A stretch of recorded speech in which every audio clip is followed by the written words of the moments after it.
because the tour, I just came back.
Yeah, so I really look at the details like that. So as we're biking in Canada. I did that when I was I'm on school looking board. and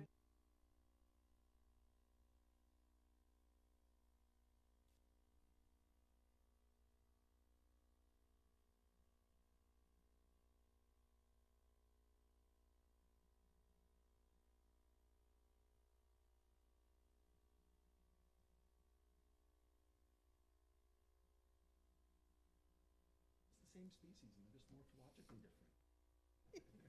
I I like guess my we're all here. desktop better. I can Okay, well see then better. I guess we are all here, so I think we can call this meeting to Bad order Even with my glasses on, they're bad. at 6:30 PM, and I'm gonna go ahead and do a roll call. Okay. Okay, so I'll do by last name. So Cushing, Here. okay. DiCamilli, Present. okay. Peterson, Here. Veet, Here. and Vogler, I'm here as well.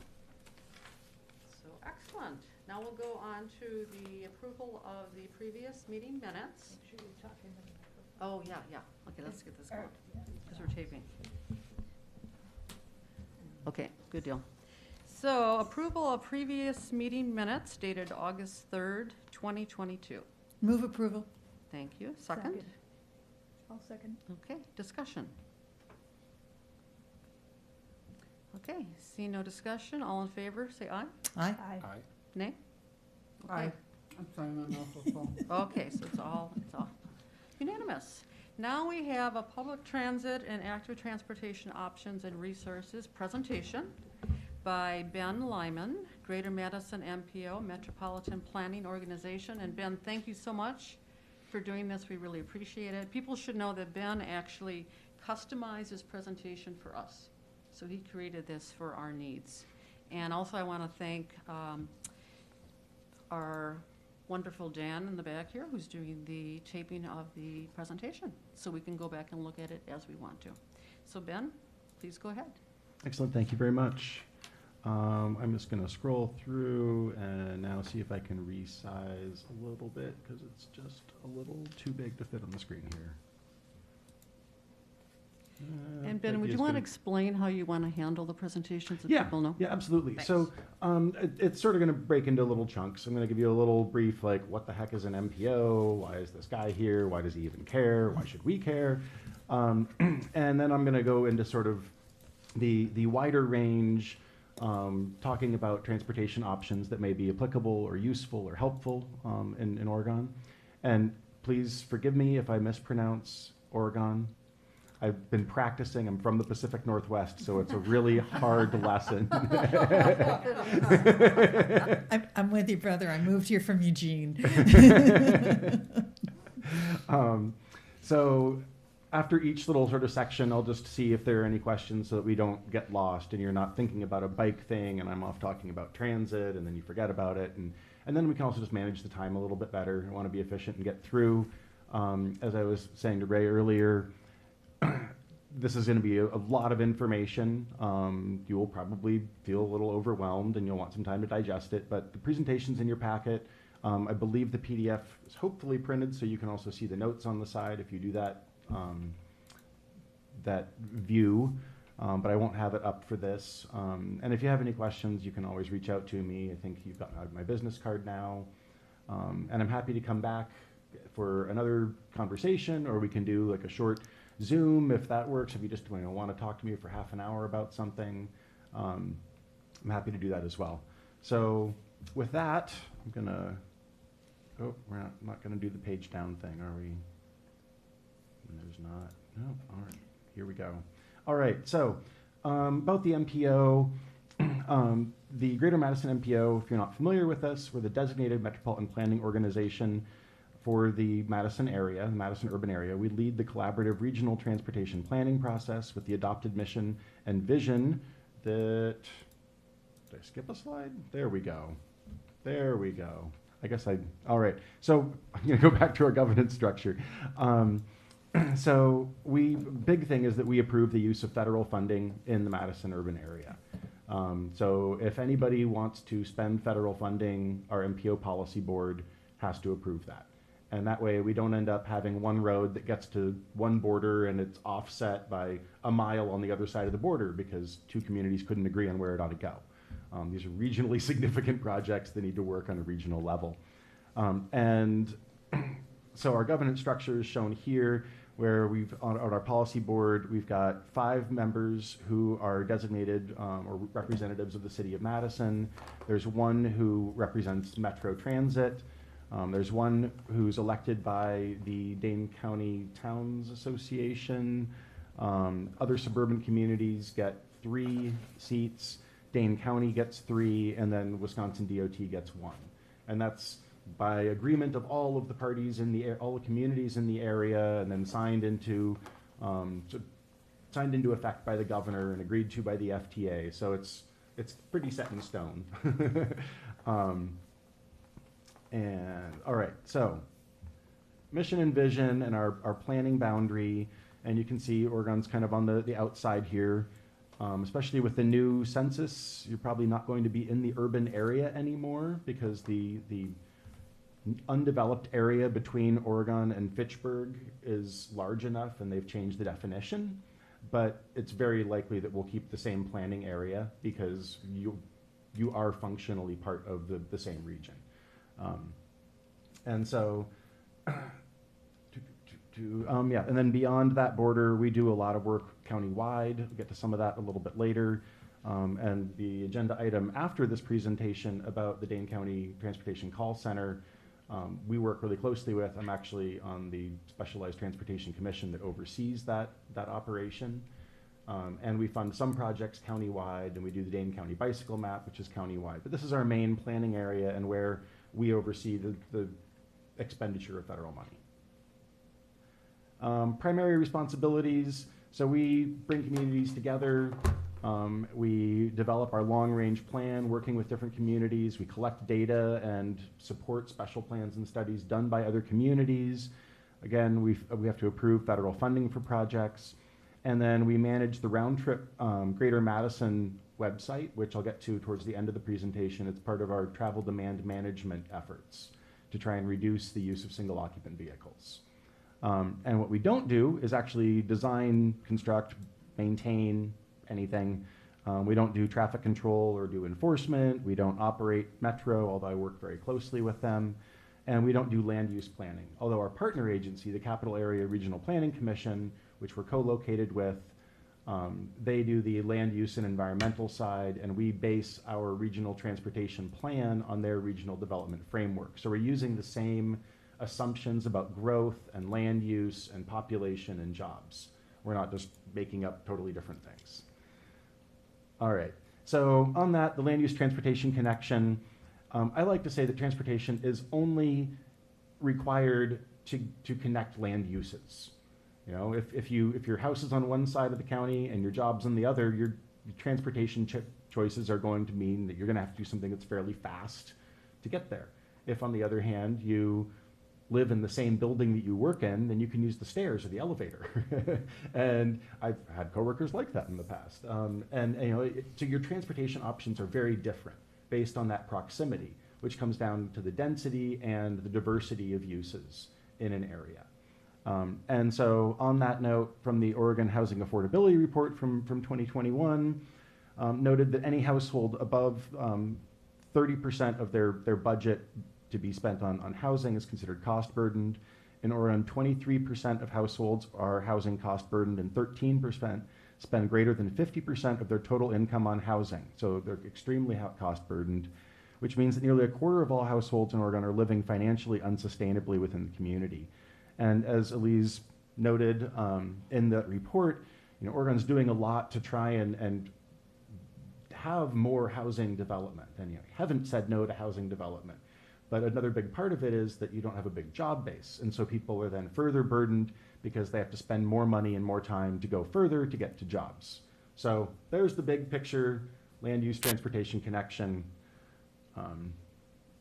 All right, so we have, as the MPO has this really nifty subscription to a platform called Streetlight Insight, and it uses location-based services data from cell phones. So when your phone is in your pocket looking for the nearest place you can get a latte, they're buying that anonymized data, and they're able to track based on the movement of those pings. Are you in a car? Are you on public transit? Are you walking? Are you biking? And then they punch it into their algorithms, and we get to look at these great maps. And so sort of in the center here, the sort of light blue area are the transportation analysis zones that I selected, saying this is kind of the core of Oregon without getting so big that it gets into rural surrounding areas. And I wanted to see, well, where do these people go? Are they all going to UW? Are they all going to downtown Madison? Are they going to the Middleton Business Park? It turns out that no, most of those trips are local. They're actually not very, very long trips. And there are, a substantial number of people who are going to very diverse and spread out destinations throughout the rest of the region. But the vast majority of trips on a day-by-day basis are within Oregon. And so it seems that certainly, looking at that local transportation infrastructure is going to be important for a lot of those trips. And yet you don't have a silver bullet where you could say, gosh, if we had one express bus that went from here to this major employer, we'd get a lot of people something useful, because everybody's going all over the place. There's not a single destination like that. So we'll keep that in mind as we move on. And I should also note that we are still primarily using 2019 pre-pandemic. They have more recent data, but it's still a little wobbly. This is how we kind of expect people will eventually come back to these destinations.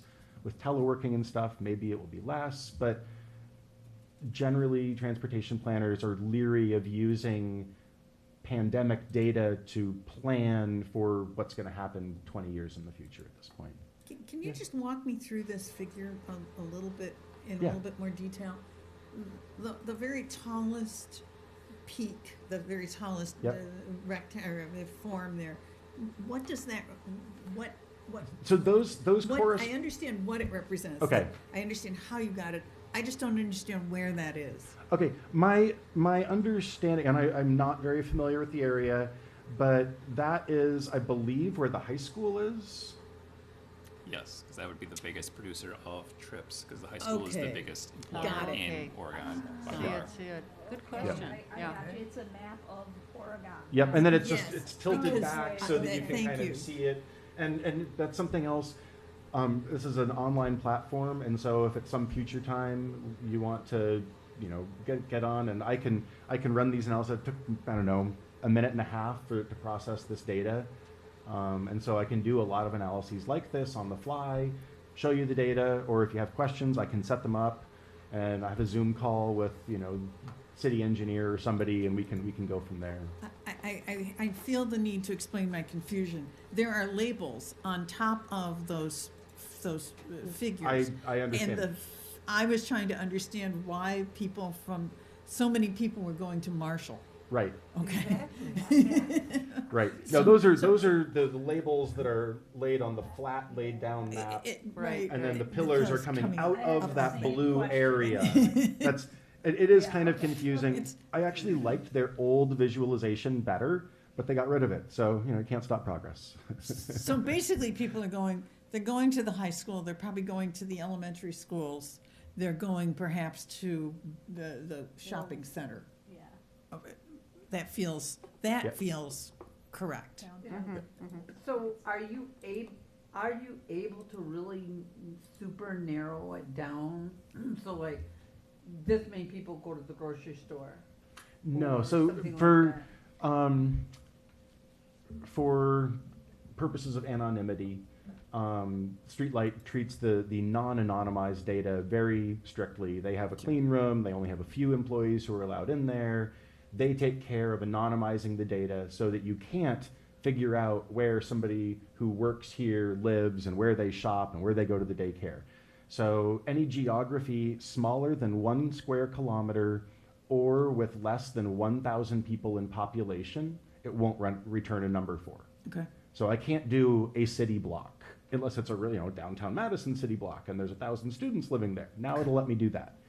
But otherwise, it needs to be a larger area, and it has that sort of double rule. It needs geographically needs to be larger than 1 square kilometer, and it needs to have more than 1,000 residents in that area, or it just simply won't return any data on it.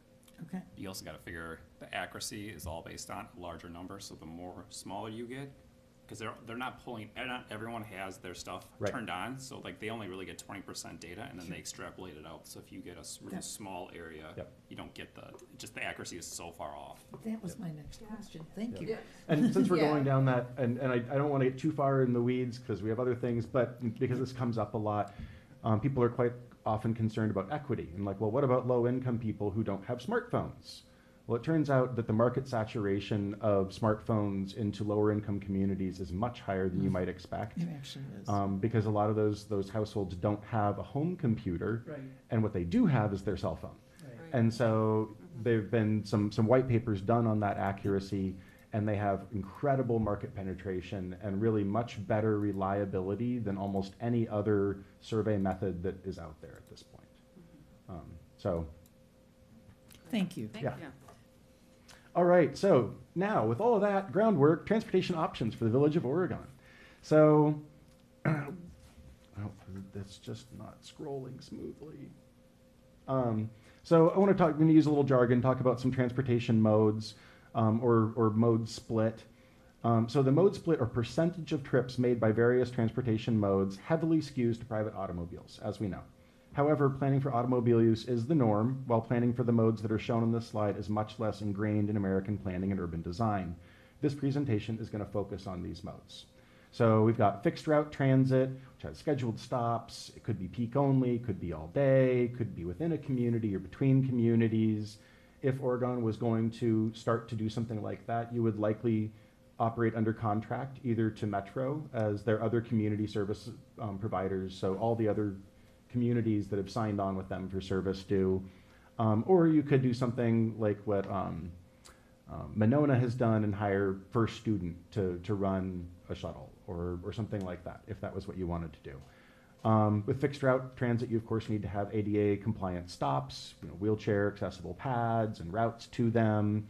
And once in place, it's eligible for about 55% state operating support. So with transit, getting the money to buy the vehicles is really the easy part. Continuing to operate them year after year is the hard part.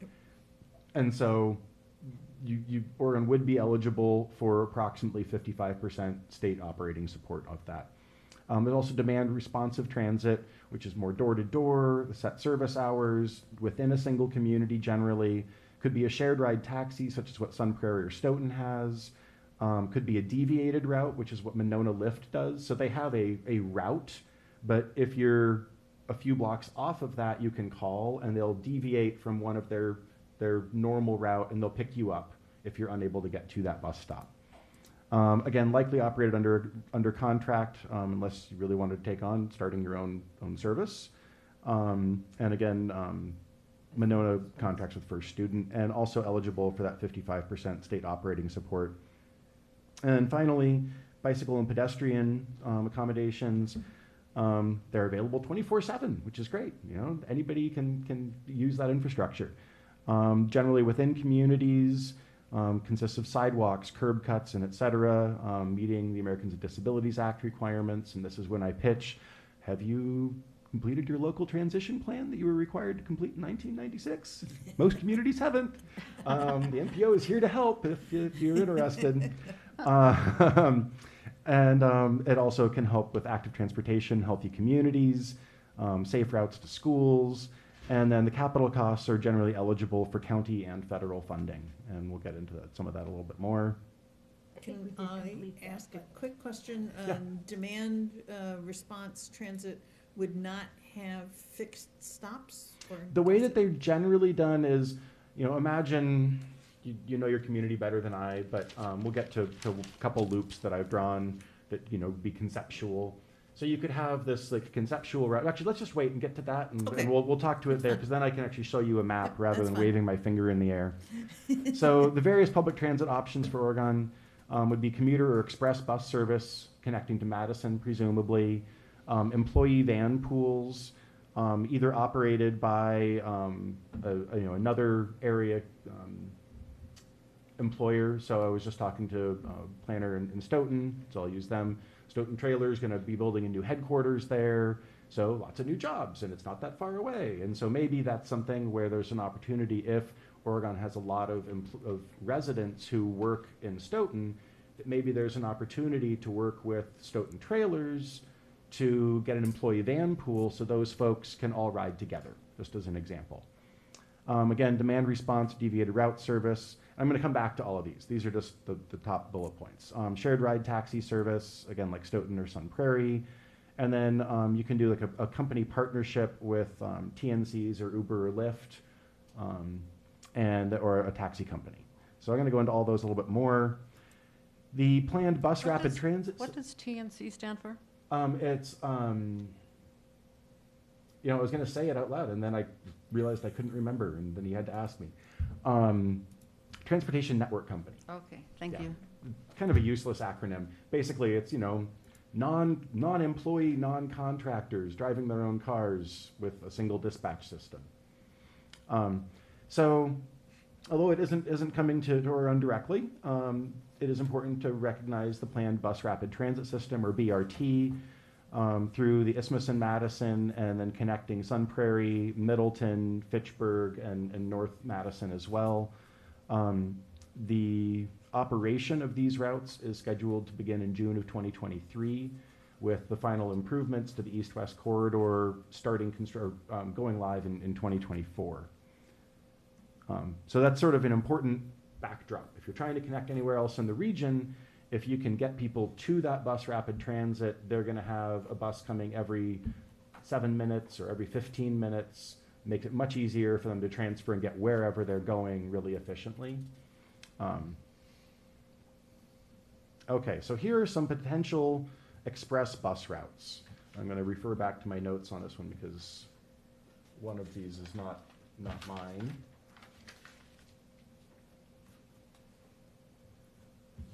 All right. So these are conceptual routes connecting the Village of Oregon with Madison. Left to right, images show a Madison, Oregon Stoughton route that was from a 2006 Oregon Stoughton Evansville Transit Interest Survey. And so that was one of the sort of upshots, was a potential loop like that. And then the center in Oregon Madison route that serves existing residential development in Oregon. There we go. You can see it a bit better now. So there's that sort of conceptual loop that I was saying I was going to wave my hands around. And then on the far right is the potential route between downtown Madison and Oregon that we actually have in the regional transportation plan as a 2050 plan. It's not part of our financially constrained plan, but it's something, actually no, that's a computer route. That is part of the financially constrained plan. So looking forward to increased development on the other side of the highway there, and then trying to connect both residents and employees to the larger region. So back to your demand response question, if we look at that little sort of backwards J loop, you could imagine that being a loop that a bus is going to always run, and it's going to run it clockwise in the morning, or kind of hate that. We'll just say it runs clockwise all the time. And then it's consistent and you know where it is, and you only need bus stops on one side of the street, and it's pretty much only ever making right-hand turns, and so it's really efficient. But you don't have the capacity to operate paratransit. So if it's a fixed route service and it's running that route all day, every day, under federal law, you have to provide complimentary paratransit door-to-door service to anyone who qualifies, basically people who are mobility impaired and not able to ride the fixed route bus, if they live within 3/4 of a mile of that fixed route bus. So that can be a really heavy lift for communities to operate this little circulator and paratransit. I mean, that's just going to be really tough for you. So the answer is, you say it's a deviated route, and you identify 6 or 8 major points that it's important for it to stop. But the route that it takes between those stops could change on any given day. And so it could go down into a neighborhood and pick up somebody who needs to go to the doctor, and it could go over here to somebody who broke their foot, and so they can't get, and so it's much more flexible. Generally, you have to book your rides 24 hours in advance. There are some companies that are now doing this. Green Bay has actually just started a pilot with Via, where they're doing this kind of thing in a couple of parts of town. And in communities like that, it's not just that demand response within the area, but it gets you to the bus station that connects you to the larger region. So it's taking care of that first mile, last mile connection. Here we've got a few more than 1 or 2 miles between here and Madison, but yeah. Yeah, could you please define paratransit or para-service? What does that really Yep. mean? So paratransit is the federal nomenclature for the required accessible service. So if you have fixed route bus service that operates all day, then you must, under federal law, also operate that complementary paratransit for people who are unable to use the fixed route bus because of mobility disability issues. So somebody who was in a wheelchair, maybe that can't get. Yep. Yeah, and, Yep. and yeah, that's always for me, that's the biggest thing, because I had a family member like that. So, mobility was a huge issue, Right. always. Yep. And so that's where for a smaller community like Oregon, it might make sense to do something like that demand response, because you're checking both boxes. You know, there are the 6 stops that are really important, and people can walk to those stops. And otherwise, you know, there might be 4 blocks where there isn't a designated stop because the bus needs a chance to run around and pick up the people who can't get out to it. So it kind of serves everyone. You know, they're more costly to operate than fixed route bus, less costly to operate than a paratransit bus generally. You know, before crazy inflation, just throw some numbers out. Basically, it's like $3 to $4 in public subsidy for each seat on the bus that a rider takes, whereas it's $30 or more for every paratransit ride that a rider takes. So it's in the public's interest to make their fixed route as accessible as possible, and to do what they can to get people on that fixed route rather than forcing them to take the paratransit that's a lot more expensive. So again, could be a good sort of middle ground for your community. But we'll get into that a little bit more here. Again, I haven't gotten into too much detail on any of these, just because there is so much to cover. So route planning considerations, you know, if you're thinking about trying to do something, whether it's going to just be a local circulator or whether it's a shuttle that goes all the way into the city, hourly operating cost for a larger, you know, 40-foot transit bus, generally $90 to $110 an hour before that 55% state funding reimbursement. So $50 an hour to the community in terms of the operating cost. And so then you want to think about the service frequency and the number of trips. Is it something that is going all day, or is it shift specific only? You know, Madison used to have a lot of routes that were peak only for the AM and PM commuting rush hour periods. A lot of that ridership dropped off during the pandemic. Those folks they were choice riders. So now they're either telecommuting, or they're riding their bike, or they're driving their car. Whereas other folks who depend on transit depend on it 24 hours a day. And so depending on who you're trying to serve, those service hours really make the difference. If you're a dishwasher or a bartender, and the buses stop running at 7 o'clock and you don't get off work until 10, what are you gonna do? It's no good to you. You can't even take it one way. So various things to think about there. If you were gonna do an express between Oregon and Madison, would you want to do like only the commute into Madison? And this is one of those slides I messed up. This was originally from Wanakee. They're having an issue getting employees out to area employers. So they were looking at doing a reverse commute, where they're not concerned about getting residents into the city. They're concerned about getting employees out to them from the city. So that's that reverse commute thing. I apologize. And then considering, whether you want to try and stub that connection in to what part of the system. I think it makes sense probably to go to what's essentially the south transfer point currently, because it would tie into the bus rapid transit there and the peripheral routes that are planned. But that's just, my back of the napkin.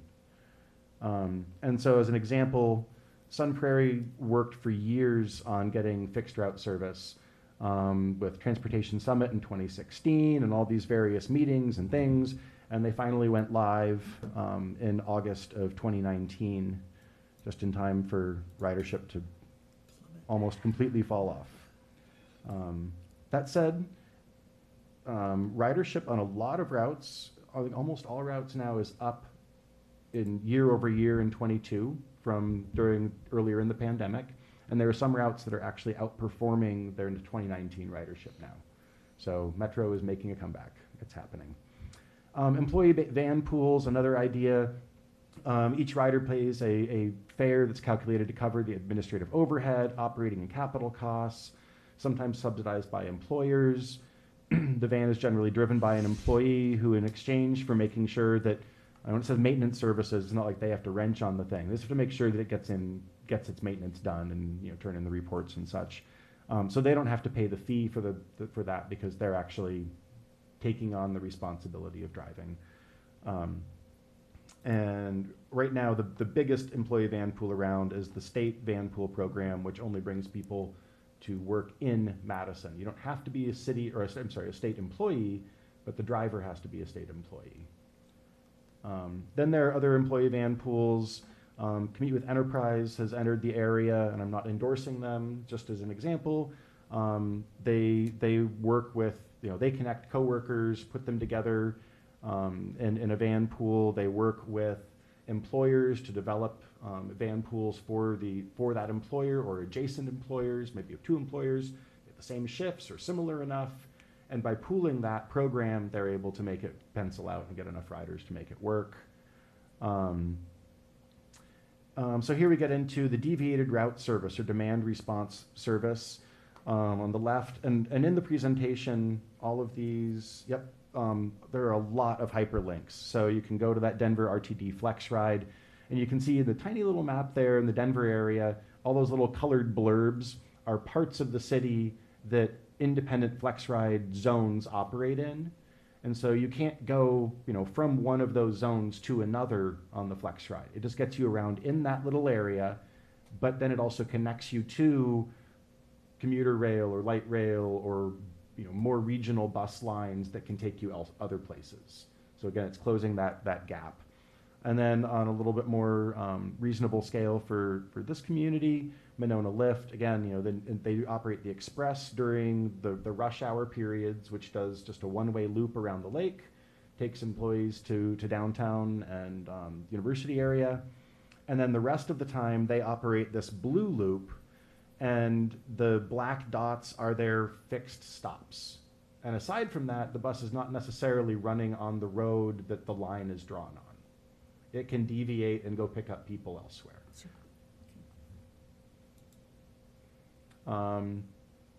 One thing with that is it's really difficult. They have a nice, this is where the bus is right now program, but if the bus isn't running, you're checking at night after it's stopped to see how you're going to get around the next day. There's no system map. So it's a little tricky that way. Shared ride taxi service, both Stoughton and Sun Prairie. They are legally considered public transit, so the vehicles are purchased with federal funds and 20% local match.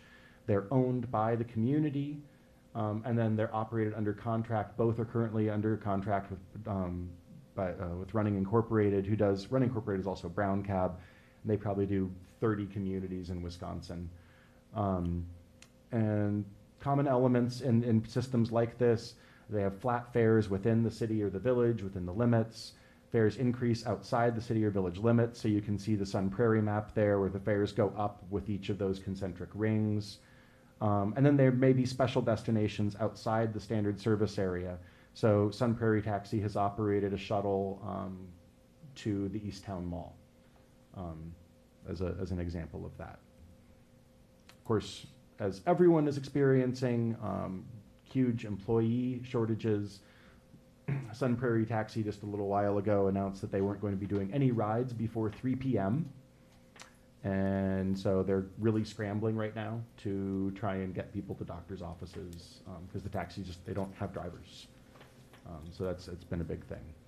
So the TNC Taxi Company Partnership, again, this could be community or employer subsidized. It could be tied to particular trip origins and destinations. Neither end of the trip can be at a bar, but the library, the school, things like that are allowable. You could, or just the residence and the place of business. And so these various companies allow and offer business platforms which allow sort of the company that's subsidizing the rides to control how that subsidy is used. And it's up to them to negotiate. I'm not making any, having been a former bartender and waiter, I would have loved it if my employer had something like this to get us home at 1 in the morning, but all right, transit planning and implementation. So there are a couple different things. There's a statewide transit planning grant, which will cover 80% of transit planning costs through WISDOT, and we can assist with that, getting you connected with them. We'll go into surveys a little bit, but it's something just to think about if you want to be moving forward with any of this. Surveying the public, surveying employees or business managers or owners, depending on sort of who you're looking at serving. And then considering the service needs and analysis, identifying the appropriate services and programs of those that I just went through, and what's really a good fit, what is the community looking for, what's fiscally possible, what is there potentially ridership for. And then, as I mentioned, there's also statewide operating assistance, which is generally 50 to 55% of the cost. And so, in the picture there, employees waiting for route number 75 to Epic, which is paid for officially by the city of Verona, but really by Epic. And they paid for the 55 and the 75, which are just to get employees from Madison to Epic and back, with a few local stops along the way. So an example of the survey, this is the Sun Prairie commuter route public survey before they went live with Route 23. I don't want to go into it too much, but just to give you some examples of the kinds of questions that can be useful to ask. And then having a little map with some quadrants. Where are you coming from? Where are you going to? Which origins and destinations would you really want? People don't generally like to say, I want to go from this particular address to that particular address. It feels a little invasive, especially when you're also asking about their income and their gender. And it's best to, at this point, just sort of this block, that block, what area do you want to go to? So now we're going to stop talking about transit unless you have any questions about transit. Are there any questions? Probably a ton of them, but it's just like, I guess what, really to sit down and think, because I've already thought a lot about, and when I first applied for the transportation committee and why I wanted to apply for it, and I did a lot of research and stuff like that about what it would be cost-wise for to have a taxi service like Stoughton does, because I used to work in Stoughton. I didn't know how it was funded. I'd never asked those questions. Right. I just figured some guy decided that, hey, this would be good to have in Stoughton, I'm gonna set up a taxi service. you know, that type of thing. So, and I wrote down a lot of thoughts. Of course, I don't have those with me. Of course I don't. But, you know, I mean, I think that's something that, you know, that's for us to decide. Yeah. You know, what we think would work best for Oregon. Absolutely. And you know, the MPO is here with data, and we can, and best practices and research, and we're happy to assist. So as you think about that and you have those conversations, please hit me up, and we'll do what we can to get you outfitted. And I think you would be a great resource. Thanks. Well, I had a college professor tell me once, use all the resources available to you, because a classmate was complaining about the grade that I got for a presentation that I got. And he said, why? She used all the resources available to her. Why didn't you? Yeah. So, yeah, you're a great resource available to us. We'll probably just use the heck out of you. if we Well, have thanks. to. So we'll come back to transit at a future date, I guess. Or Yeah, I do have a question. Where the route deviates, you were mentioning that, where you can deviate, and then, let's say you go at point A, B, C, but between A and B, and then B and C, you deviate. How is the deviation even organized? Is it based on demand at that time, or how would they even know what people need? So I did mention it really briefly. Generally, you have to call 24 hours in advance. And then that gets set up into the schedule that, okay, well, on this, you know, when we're doing our 8:30 loop, we'll deviate and come pick you up, and then off we go. So they're not like doing that every time, waiting for you to come out your front door. You have to let them know when. That said, that's how traditionally paratransit has also operated, and it's, you know, at least 24-hour advance notice, which isn't really practical for a lot of things. And so that's where like the taxi model comes in much better.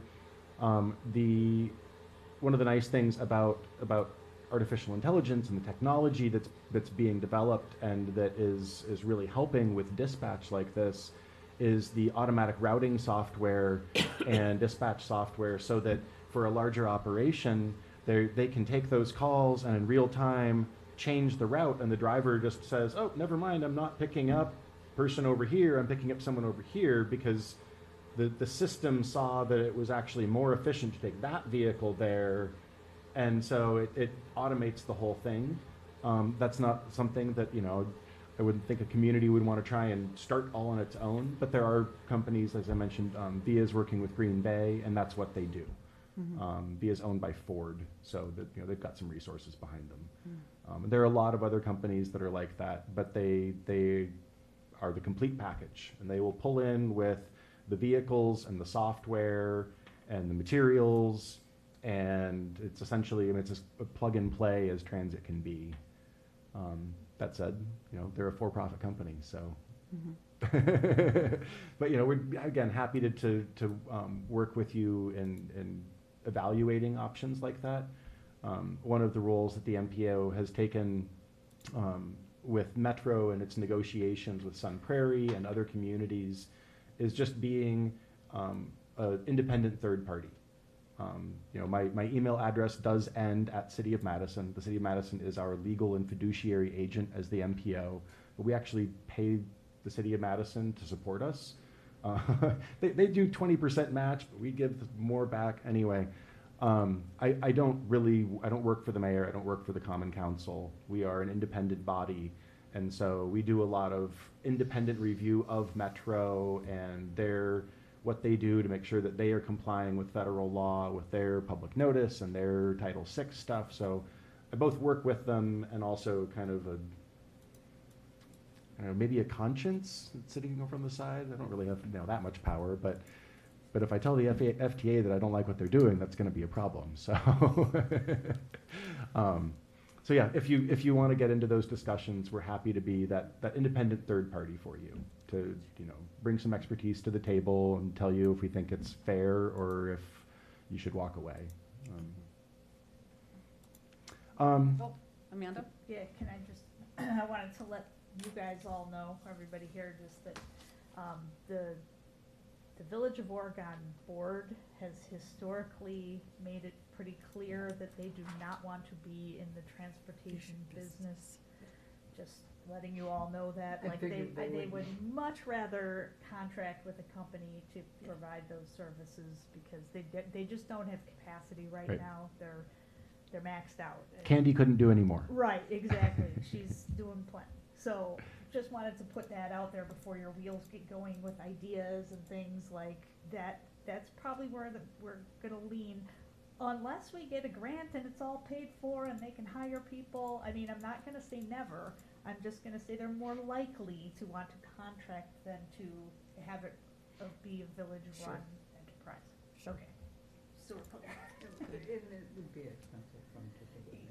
Right, but I mean, if we had some magical donor come in and throw money at us, we're not gonna say no, right? Like, you know, Well, you're looking at- I'm not gonna rule anything out right now, but that's the preference, I think. Great. Should we go on to active transportation? Yes, please. Okay.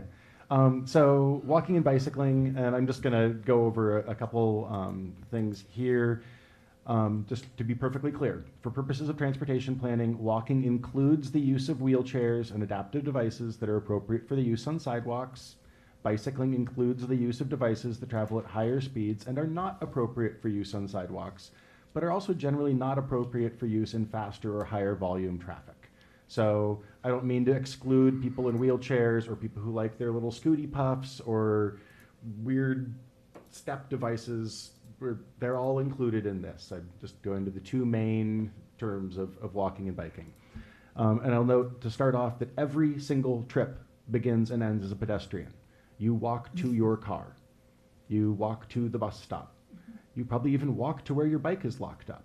So that's, you know, something that even, you know, sometimes people really get, oh, what are you doing for all these pedestrians? You are also a pedestrian. We are all pedestrians at some point in every trip. It's clearly best for shorter trips, 1 to 3 miles, available 24 hours a day, 7 days a week. We do need to make sure that there are accessible facilities so the Department of Justice doesn't come after you. They promote mental and physical health and build community. Vulnerable road users are in need of accommodation, so those soft things that keep getting killed by heavy automobiles, human beings. We are vulnerable road users is the official term for us when we're out there.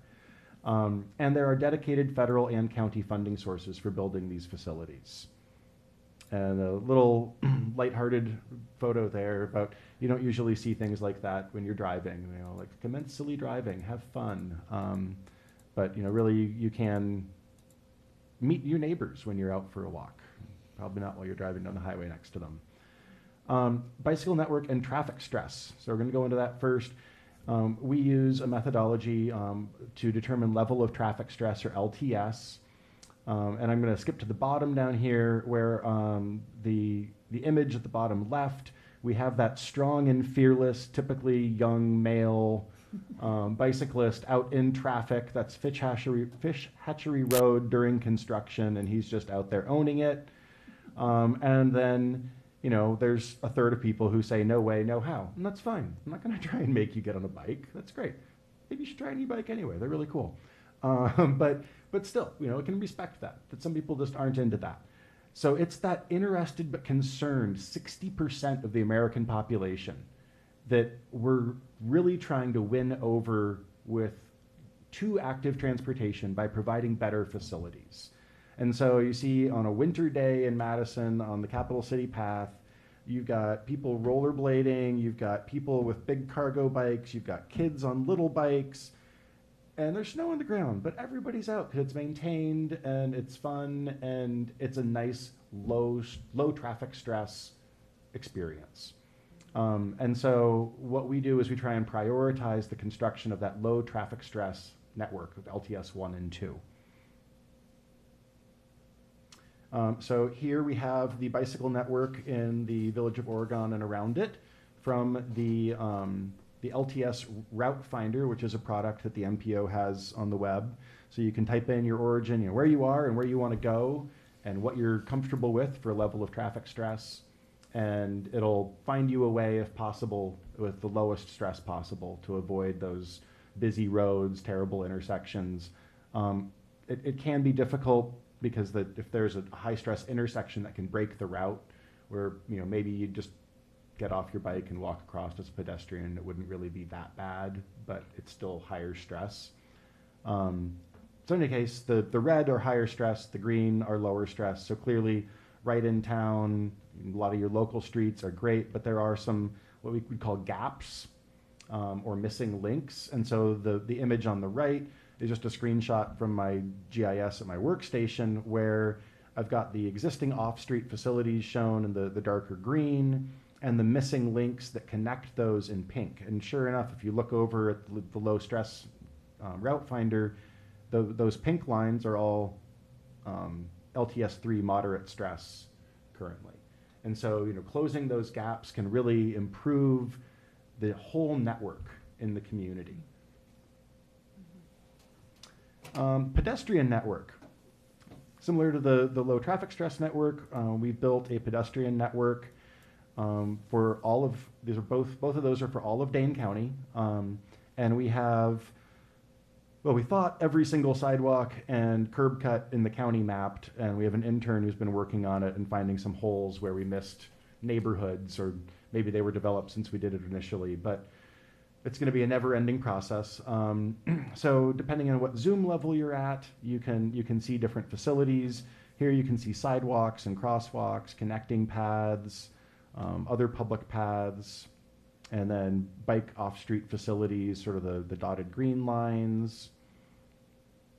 And if you zoom in, then you get to actually seeing the accessibility of that network.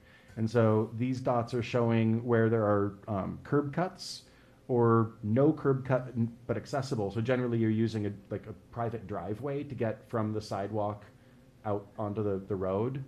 And then also driveway aprons that are accessible are just the light yellow, and then inaccessible being darker, and the triangles being steps.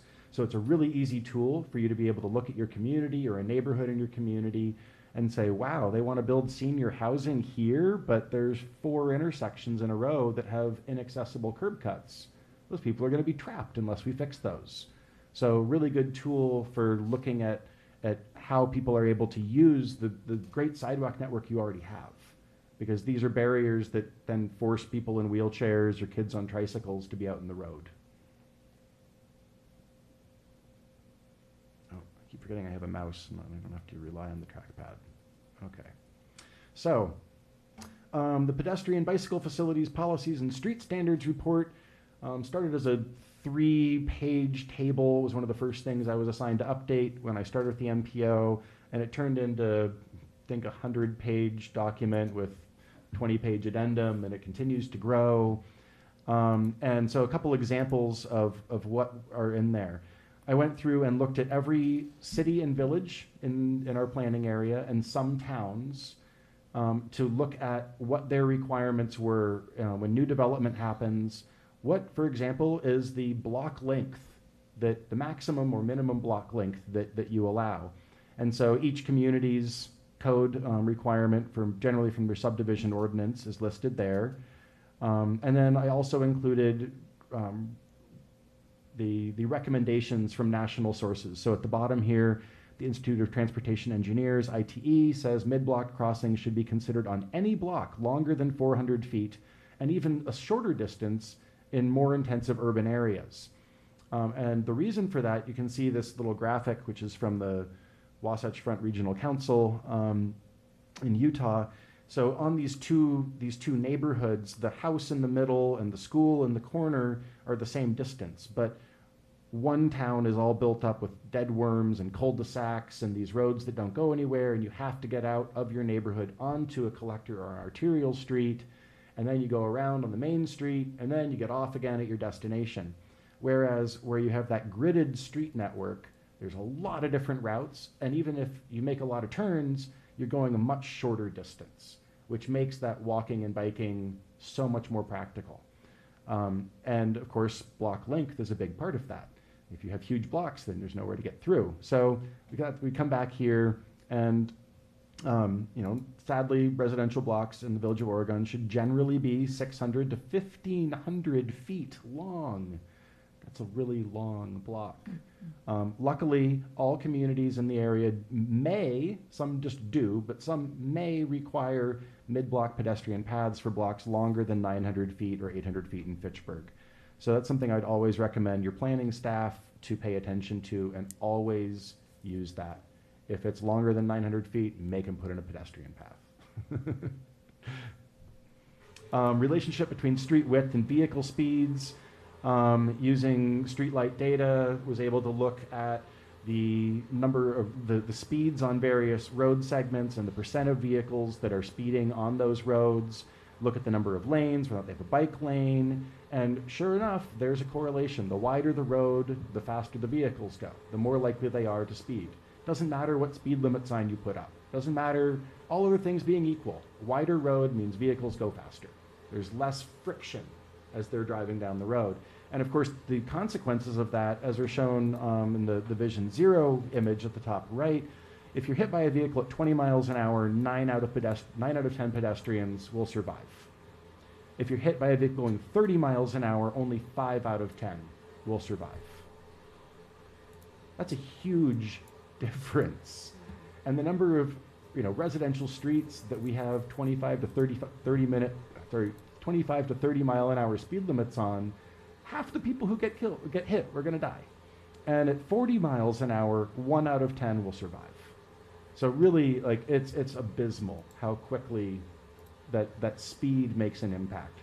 And sadly, of all the communities in the area, the Village of Oregon has the widest standard street width requirement of any community.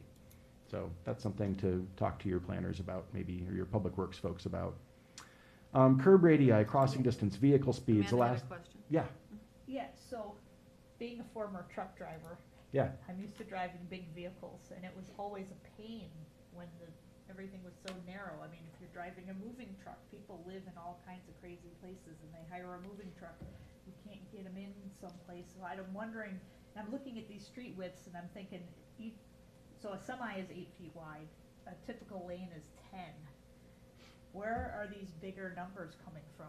How do we get a 30-foot, 8-foot? I mean, that's multiple lanes, right? That's like one lane each way, or how- I don't- This is like in the development code. So you're putting in a new residential subdivision, and you need to plat your streets. That is the minimum required curb to curb. Now, That's a that doesn't say anything about whether or not the community will allow on-street parking. Yeah, okay. So And maybe there'll be a bike lane, but the pavement width is really wide From curb to curb. from curb to curb. So that would be if it's a 2-lane street. Well, no, this is But it's this not- is Amanda, for a think local about street. Oak Street, One road each, one lane each by direction. the, Your minimum is that it's 38 feet curb to curb. minimum. so there are, I'm just, Okay. that's, Sure. by the park and by the tennis courts, it's, Oak Yeah. Street's really wide right there. I Right, mean, because that whole stretch is really wide, and in fact, right by the, sort of the back door to the elementary schools, because I drive this every day, because that's how I get to work, we've got there's a right name for this thing, that, like a thing in the middle of the road that, Oh, like a diverter a or diverter, just a, yeah, basically a diverter, so, because lane marker. it doesn't, it gives you the visual impression, it makes your brain think that the road is narrower than it is, even though it's only that wide. But even in the old part of the village, some of the streets are pretty wide. Okay. I mean, I see pros and cons with that, like, what you're talking about for speed. Yeah. I mean, if it was, I wish it was because of bike lanes everywhere. But it's not. It's parking on either side we'd have to figure out a happy medium, I think. We could probably go less than 38 if other communities are, Okay. but. And again, this is for your local streets. So this is not your main street. This is not the street going to the new factory. This is your normal local residential street. So you probably That should you- think of Oak Street as a local. It's No. not. from a Village of Oregon standpoint, if it's going to the elementary school, if you're going to the high school, that's more of like a collector Okay. type of a street. You're looking at like Kennedy Drive and stuff like that. I mean, that's the like biggest challenge I see for the village is I just feel like while I look at your map and I see like these are bike routes, some of these are like, if you look at like Alpine Parkway, it is super wide It is.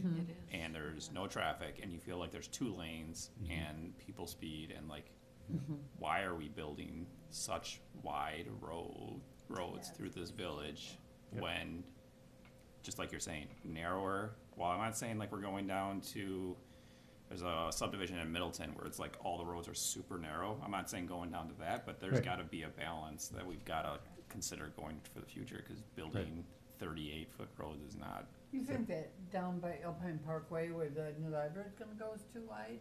I'm saying south of that, south of CC. Yeah, Mhm, where there's that median, and it looks like there's 2 lanes of traffic It's either huge. way, on either side of that median. Yeah. People, And- that's really wide, and nobody ever parks on it, it's like 1 or 2 cars maybe, do we really need that? Because, yeah, cause I just wondered because I use that twice a day. Yeah, Right it is down what it to is, the- and like, we're not gonna go back and rip out old roads just to narrow them up. That's just not a feasible thing, but it's just Yeah. thinking But when you forward. have to repave or when you have to do some spot treatments, then you can go in and you can say, oh, well, what if we did, well, we'll get to some of these treatments in a moment, but like curb bulb outs to reduce the pedestrian crossing distance and again, sort of restrict the driver's field of view. So when they come to the intersection is not so wide because the curbs come out. And, that can be done with plastic, they make plastic decks that come out, kind of mimic the curb. You can do it with bollards temporarily that are just bolted in place to increase that pedestrian safe zone. So there are a lot of other treatments that are lower cost than ripping out the road and building a new one. But even so, every road eventually reaches the end of its useful life. It at least needs a mill and overlay and new paint. So what a great opportunity to put down new paint. What has been your experience about taking a wider road and then putting in bike paths? And then having the lines, because that happened on Main Street, for example. So that, with a line that says, bike lane, would people say to themselves as they're driving, it's more narrow and therefore I have to drive slower? Generally, work or it does not? increase the friction Mhm. because people see that. I'm going to get to some examples of Okay, that I'll here. let you get on. Yeah. Okay. So the last one, and this is a feather in Oregon's cap, so I want to mention it. The effect of curb radius on crossing distance and turning speeds. So in this little graphic that's on the left-hand side at the top, the radius R1 is much smaller, and you can see that the distance across the road is shorter than on the south side of the road with a larger R2 radius. The crossing distance is longer, and it also allows vehicles to turn that corner at a higher rate of speed. So it's a double whammy for pedestrian safety. And when we look at the communities in the area, the Village of Oregon has the lowest standard curb radius. So well done, that's great. And when I accidentally went past Spring and I had to figure out how to make some other turns, I felt those tight curb radius that I had to make a sharp corner and have to go slower for it. And generally, as the things here say, the recommendations are they should be as small as possible. So if it's on a school bus route, then maybe a little bit bigger.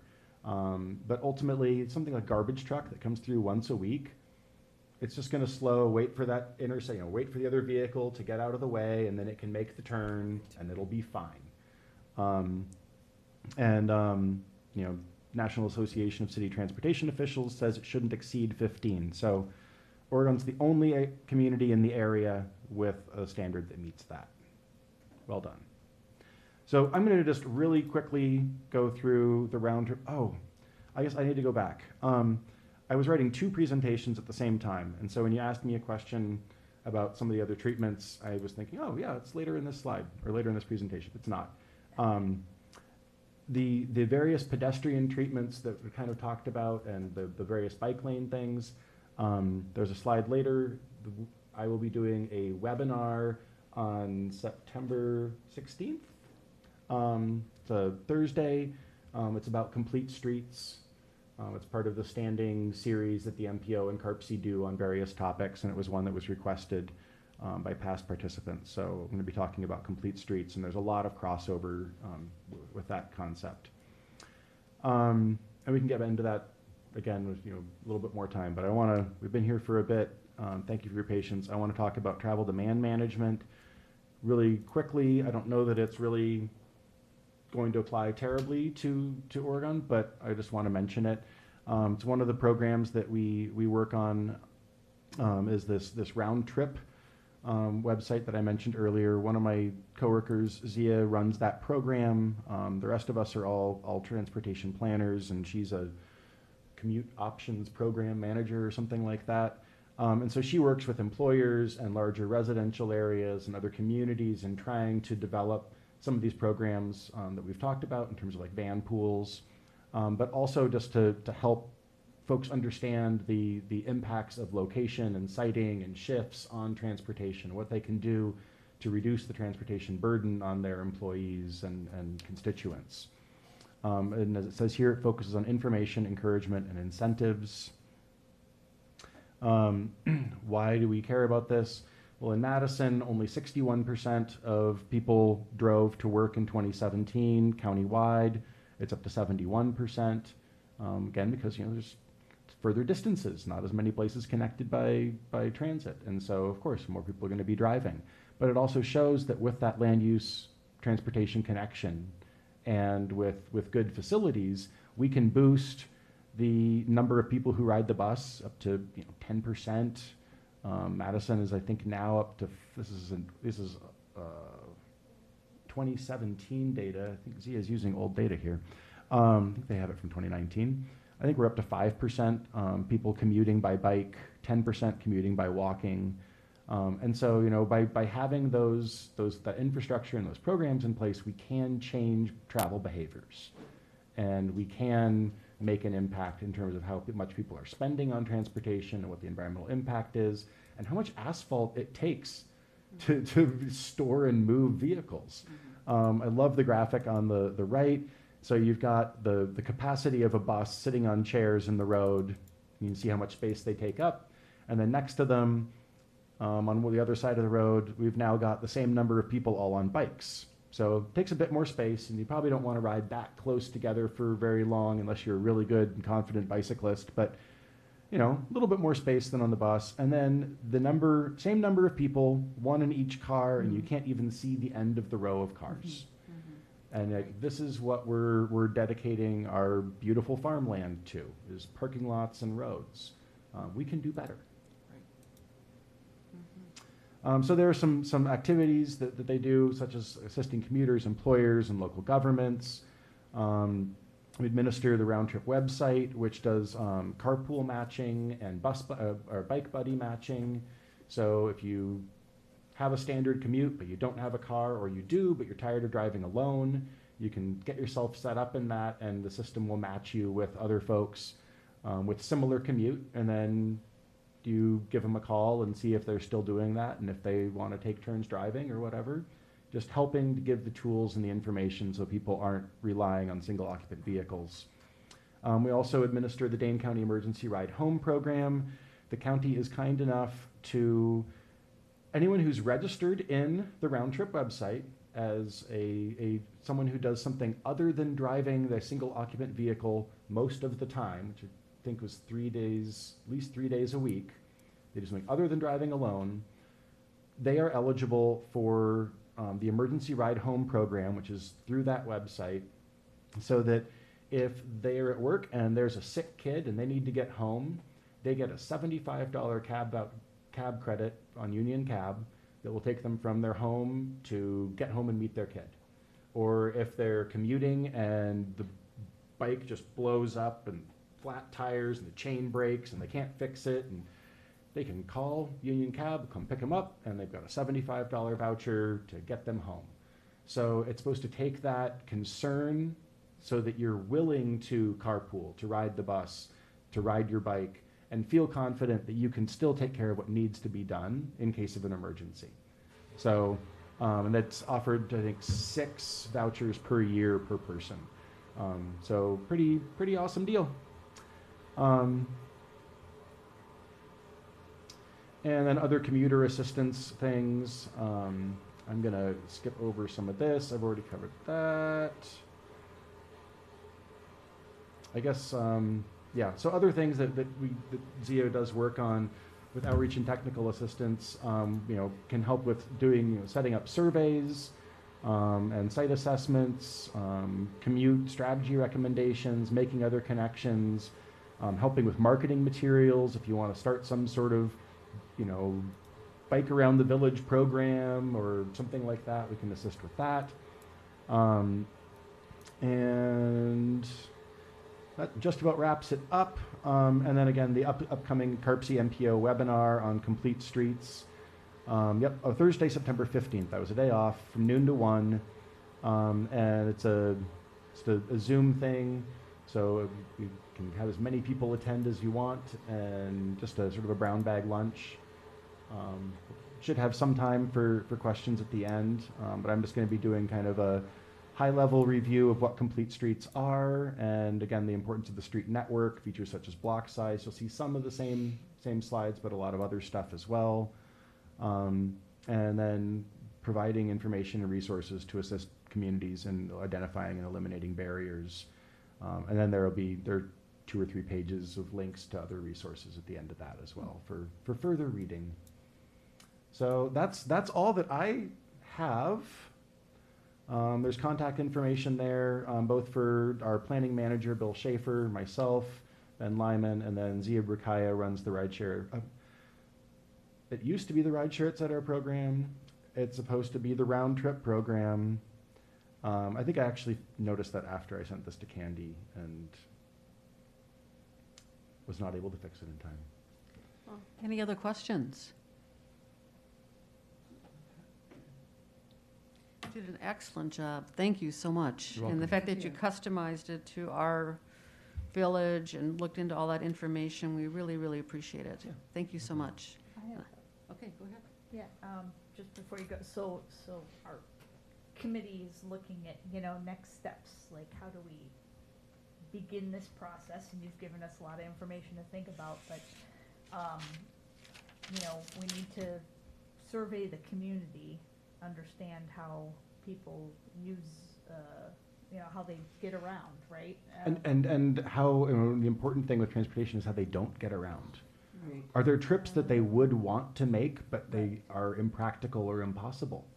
Okay, what would be our next step if we were going to craft a survey? Like, where would we get assistance with asking the right questions Yeah. and wording them properly and that kind of stuff? So I mentioned the statewide planning grant, up to 80% costs for transportation planning or transit planning, which doesn't have to result in operating transit service. It could be that the planning says, oh, what we really need is better bike network and more special crossings of these 2 barriers for pedestrians, or more umbrellas. I don't know. But in order to get queued up for that, the community would need to notify Wisconsin DOT this calendar year to be eligible. I think it's, you notify them this year that you want to start doing it, so you get in the queue, and then you can, I think there's a year gap. It's like you notify them this year, you apply for the funding next year, and you get the funding to start doing the planning work the following year. It's kind of a delayed process, and I can, there are, as I said, there are links in here. It's the 5304,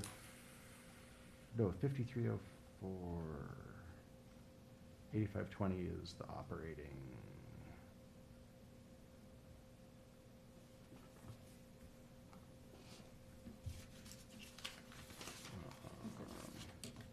Right there, No. beginning? I'm not seeing it right now. There is a link in here.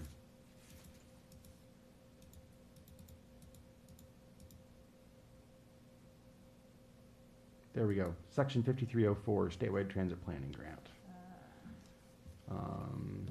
And so, What pages of the packet or whatever of the PDF that was there? Maybe page what- 23 of the packet. Yep.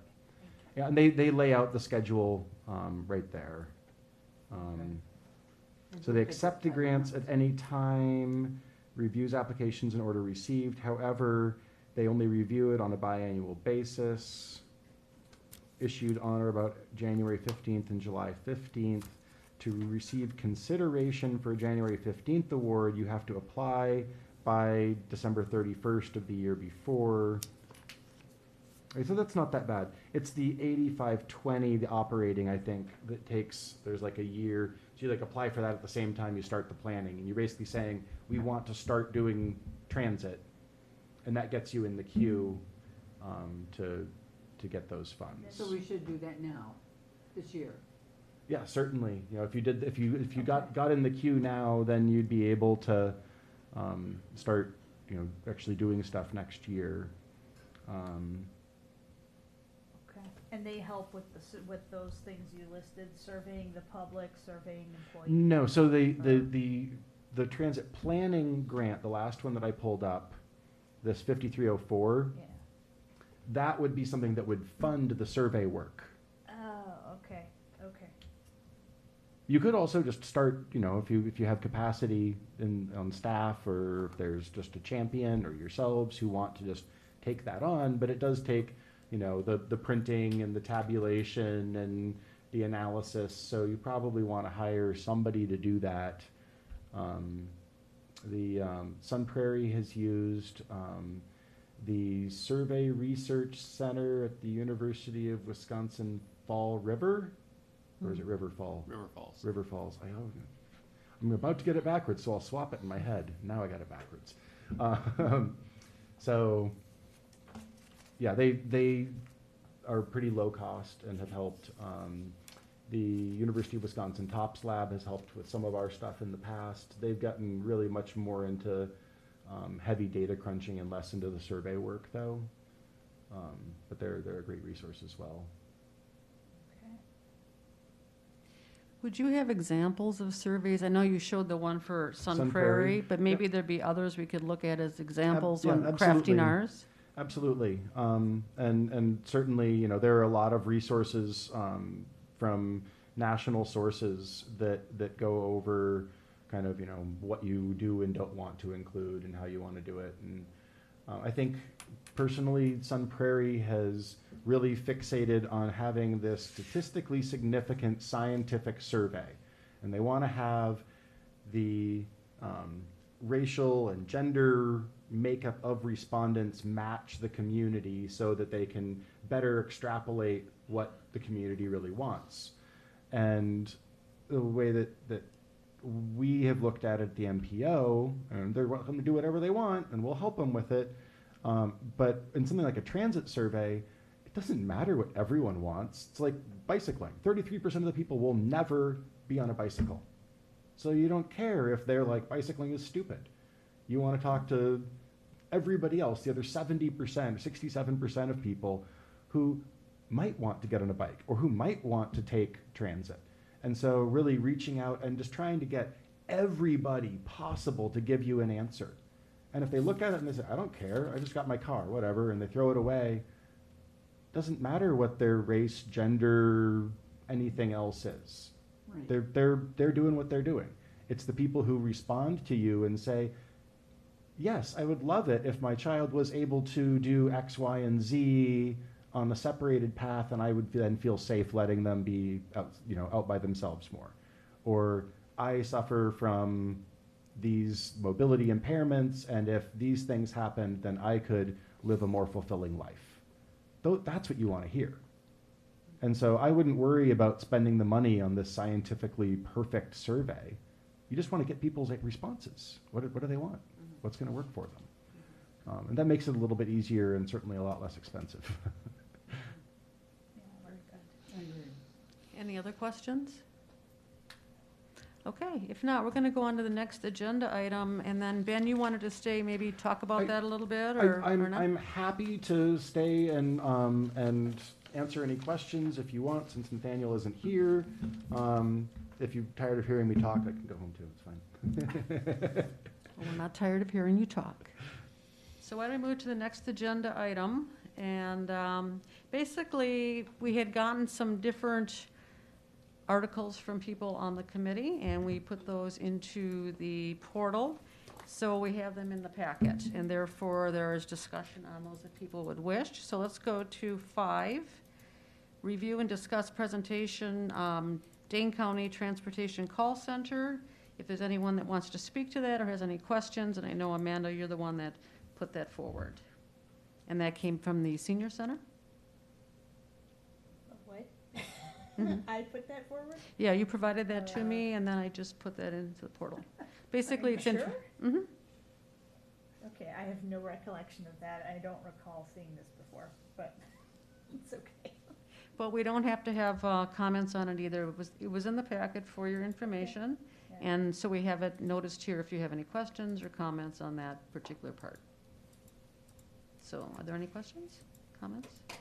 Okay, seeing none on that, unless, Ben, you want to make any comments about that? No, again, if you have any, in the future, if you do have any questions about it, you're welcome to give me a call as well. I am a commissioner on the Specialized Transportation Commission that oversees the call center.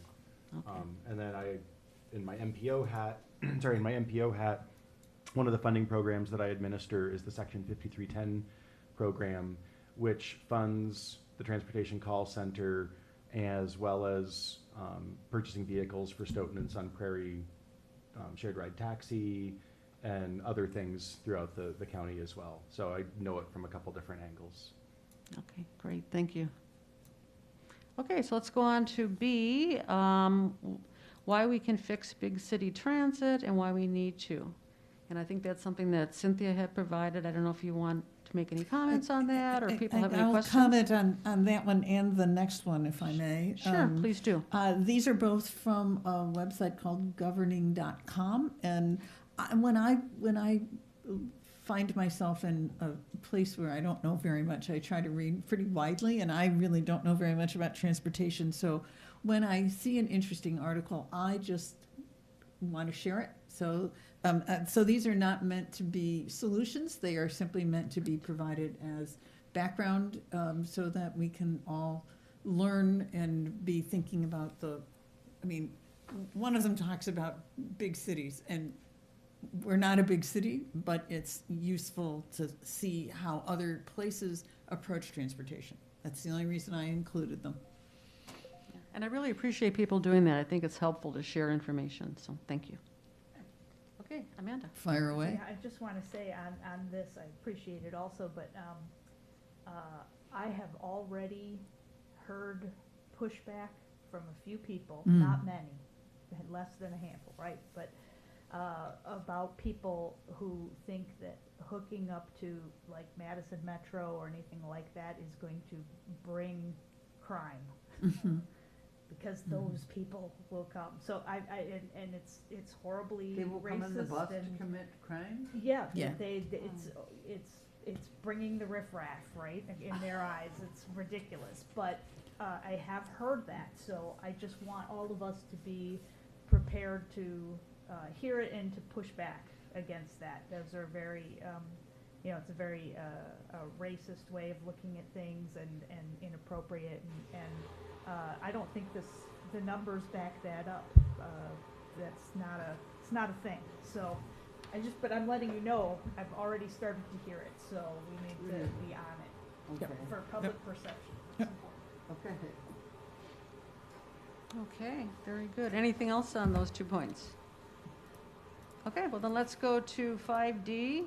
So we're going to set up committees if people so choose. I know we had talked at the previous meeting, possibly having a committee to look into the surveys and start working on that and getting research done. And then at the last meeting, people had also talked about maybe thinking about different modes of transportation, as Ben has really given us a lot of information on both of those. Thank you so much. So do people feel they want to set up committees? Now, we're a very small group at this point, we're 5. Just so you know, I did advertise at the school. They will be at Oregon High School trying to find a student member to apply, so. And they're also advertising for another full member of the committee because Marilyn is no longer on the committee right now. She She's decided, not gonna be, yeah, she decided she couldn't do it at this point in time. So okay. people are aware of it. So anyways, I just wanted to open up that agenda item on committees, what people would like to do. I feel it might be a little early to be forming committees at this point. I always feel like committees are sort of organic and they'll grow out of the need and we'll say, wait, we need a committee to do this. So I think it's lovely to plan, but I also think I'd like to let that seed germinate a little more. And how do others feel? The same way? Or any other comments? Yeah, maybe just a little tad bit early. I mean, we have a lot of information, right? I think we have a lot, and I've already read this once, all this information once. But I'm one of those people that like to go back and read it several times before I really form a lot of thoughts on, you know, which direction I was looking at, you know, and think that, you know, would fit. I think there's a lot of other things that need to be taken into consideration in helping, the funding or getting into the queue is gonna be one of them. Because I think one of the major things that concerned me is I didn't wanna jump too quick, especially with the survey before, the low income and the senior housing was filled. So we could get those folks' perspective as well, because you know, they might want and need to use it. Especially with the village services that have kind of spread around a little bit. Village Hall's coming out towards where I live, food pantries out where I live now, libraries coming out where I live now. So, you know, those types of things make it a little bit harder maybe for some people to get there. And I just wanna make sure that those people have the opportunity to be able to be part of it. I just didn't wanna jump too quick with that, but I think we have a timeline that gives us a little bit more leadway with the funding and to, you know, get in the queue, so that will give us time. That was my only concern, but that, I think that helps greatly. Okay, so I'm hearing right now, maybe setting up committees is a little premature, and we still need to be doing more investigation as a whole. So if that's the case, anybody else have ideas on this? Amanda, you look like you do. Well, yeah, I'm trying to, because there's work that needs to happen outside of the meeting. Like, Okay. for example, the statewide planning grant. You know, at some point, we need to be looking at that, making sure we want to do it. And if we do it, you know, someone's gonna have to fill out that paperwork and make that happen, and you're not gonna do that in a committee meeting, right? And so, you know, it's a time when maybe 2 people say, oh, you know, when someone says, I'll do it, and somebody says, okay, I'll help you, and 2 people go off and they're a committee, and they fill out the paperwork or whatever, but, and I don't even know if that's officially a committee, that's more like just a work group. A or work whatever. group, Yeah, yes. like, not I don't think we need an little more- official subcommittee for that necessarily, but, you know, same thing with survey questions, like, someone's gonna have to sit down and draft some survey questions, if that's the route we go. And, you know, they'll probably want some input from at least one other committee member, and then they bring it back to this committee, and we, like, make changes or discuss it, and then it would go to, you know, whatever, it's, again, I don't think it's subcommittee level, but we are gonna have to have some work groups. Almost Well, champions. And I, What's that? Almost like a champion to like just lead people that want to help you to like go that direction. Yeah. Right, and I do want to say that people need to realize this ad hoc committee does have a time limit. So I believe we're only in existence till about July of next year. is it, And the other ad hoc committee, which is the Sustainability Committee, I think that their schedules weren't as difficult as ours, so they've probably met about 3 times now. And our job and their job is to provide recommendations to the village board as a whole. So what they ended up doing is setting up like little work groups or subcommittees to talk about different issues, infrastructure, climate, so on and so forth. So I guess I would think that if we want to get work done between these meetings, and if we decide we're going to meet as a whole once a month, I'd like to see us beginning the work now. And it's really a matter of what do people think they want to do first, and maybe even dividing that into these work groups. I would love to be the champion of active transportation. This is what I do.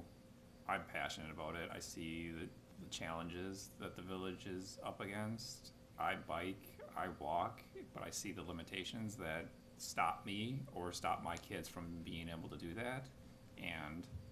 But the problem that or the challenge I want to say it's a problem. The challenge I see is it's not going to just be our committee. You're going to need to get Jeff, Public Works, to be on board. You're going to need to get planning to be on board, because it's just, we can't make these recommendations and then they be like, well, we're not going to fund that. We're not going to go that route. We all have to be in this together. And that's where I would love to do the active transportation, because I am passionate that I want that to go through. And that's where I see the 3 levels. Like, that's the minimum level. There's the next level on demand, and then there's the bus. And buses are great. That seems like a kind of a dream at this point in time, to be honest with you.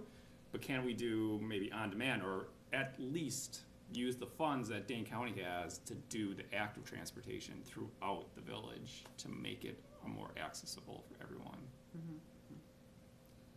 I don't know, Ben, that's just where I see it, because that's infrastructure that funds can be used for.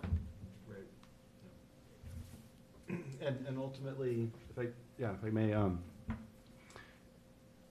back to the every trip begins and ends as a pedestrian. So, you've got this great new express bus that goes right to downtown Madison and everywhere else you need it to go. How do people get to it? Does it wander all around? And so the first people who get on in that bus have to spend 45 minutes like looping through every neighborhood before they actually hit the road and go north? Well, they're not going to want to do that. And so you're going to need to bring people in to that more centralized location to get them on the bus, which comes back to type of deal. which comes back to needing sidewalks and safe crossings and bike lanes and the facilities that allow them to get to that central location. One thing that a lot of communities really lean on is park and rides. Everybody likes to drive. Well, the problem is that, so you put the park and ride, it needs to be sort of along the way that they're going to be traveling. But once they're on the road they're going to be traveling on, nobody wants to get off the road to park and wait for a bus. They're already on the road they're going on. So you have to capture them before they actually get to the highway, but in a convenient place, which means that so you're going to build a bunch of parking lots right in your downtown that's going to be left, at night they'll be empty and in the day they'll be full of people who are working elsewhere. Is that really how you want to use your downtown property? Probably not. And so, park and rides are really kind of a slippery slope that way, because they're actually still, one, encouraging that private automobile use to get to the bus stop, and they're displacing the ability of having transit-oriented development, mixed-use development near that bus stop. So if you had a new senior center or a new affordable housing complex and it happened to be right next to your little regional transit hub, then that makes a lot of sense. It's easy for people to access. But if instead you just have a bunch of parking lots so that people who live in more rural areas can drive in, is that really what you want? So you kind of have to balance these things. And I would agree with Brian that, starting with your active transportation network, especially with so many trips being local, back to that streetlight graphic where there's so many trips that are happening in this very small central area. Encourage people to leave their car at home for that and walk those 4 blocks. Well, I think that's great. So why don't we say, Brian, if you want to do that you can be the champion for that, and that would be a great first start. Anybody else want to be a champion for other areas or take it on? Amanda? I want to be the champion for the public transportation. I think we need to do it concurrently rather than one and then the other, because I was just filling out a Sierra Club survey for a friend of mine, helping her with something that they're talking about transportation, and one of the barriers to public transportation or walking or biking is the time that it takes, because it's more inconvenient, right? You know, and the weather's bad, or you gotta wait a long time for a bus or whatever. It's inconvenient. It takes more time, and people are busy trying to survive. They're trying to feed their families, get to work, and get to school, and do all that stuff. So it has to be easy, you know, and convenient, all that stuff. And right now, I mean, my vision when I first thought about doing any of this was to have some sort of local, within Oregon, and maybe a little outside the boundaries, just a local shared ride taxi or a shuttle or something like that. And then it would hook up to Madison Metro at some point at a stop. I thought, you know, initially thought park and ride, but what you're saying makes a lot of sense. It could just be a bus stop somewhere, maybe, you know, across from the McDonald's on the north end of town kind of thing, or something like that. But and Madison Metro could just come down and make a you know, a loop or whatever, and go back, shoot right back into Madison. But we would take care of getting the people to that, or a local company would get somebody to that stop. And then, Like the you know, transfer because a point lot up of, on, Park and, is it Badger? no, I'm yeah. talking like just to the to our local transfer point. Oh, our Like the local bus transfer. would come down from Madison Metro to Oregon, like the Okay. north end of town, and maybe the south end of town, to 1-2, and then go back, Oh. right? Make Right. a loop and go Rather right than back. a big loop where the bus is taking forever to go through Right. town, it's just doing one or two stops and then it And turns around. And you have to get like people a to it. spur, just in and Yeah. out, yeah, and that way, we take care of, you know, that local one would take care of getting people to those stops. Because, you know, even reminded of your initial graphic that we were all looking at, a lot of the trips are local. If people are gonna stay in Oregon, then that's what we have to do. People wanna get to the new library, we have to help them get there. And some people will bike, some people will walk, but, you know, if it's rainy or nasty or cold or whatever, a lot of people are gonna get in their cars and drive a half a mile to the library. But we could make it more efficient if we were taking bunches of people and making loops and doing it that way. So I don't know, I feel like we gotta do both. And I think that the public transportation idea was where I was going, because my initial, when I saw this come up for transportation committee, my thought was is when my daughter came from Phoenix to live with us for a year. And she had to go into the VA so often. Well, guess who got to take her down to the transfer point and pick her up? That was me. That was, you know, before work, and then, you know, whatever time she got home that night from all the appointments and everything else like that, that was me. And it was like, wouldn't it be great if we had somebody that could take, you know, her there, or take, you know, people to medical appointments, and stuff like that, without it being me. And isn't it selfish of me? But, yeah. No. And, it's just, you know, and then my brother, you know, he had to rely on us. And, you know, for us to take him somewhere because of his wheelchair. I mean, it was like, you know, packing up a wheelchair, putting in the back of the trunk, trying to get Kim into the car. He can't walk, he can't move, he can't help you in any way, shape, or form. And, you know, that public transportation.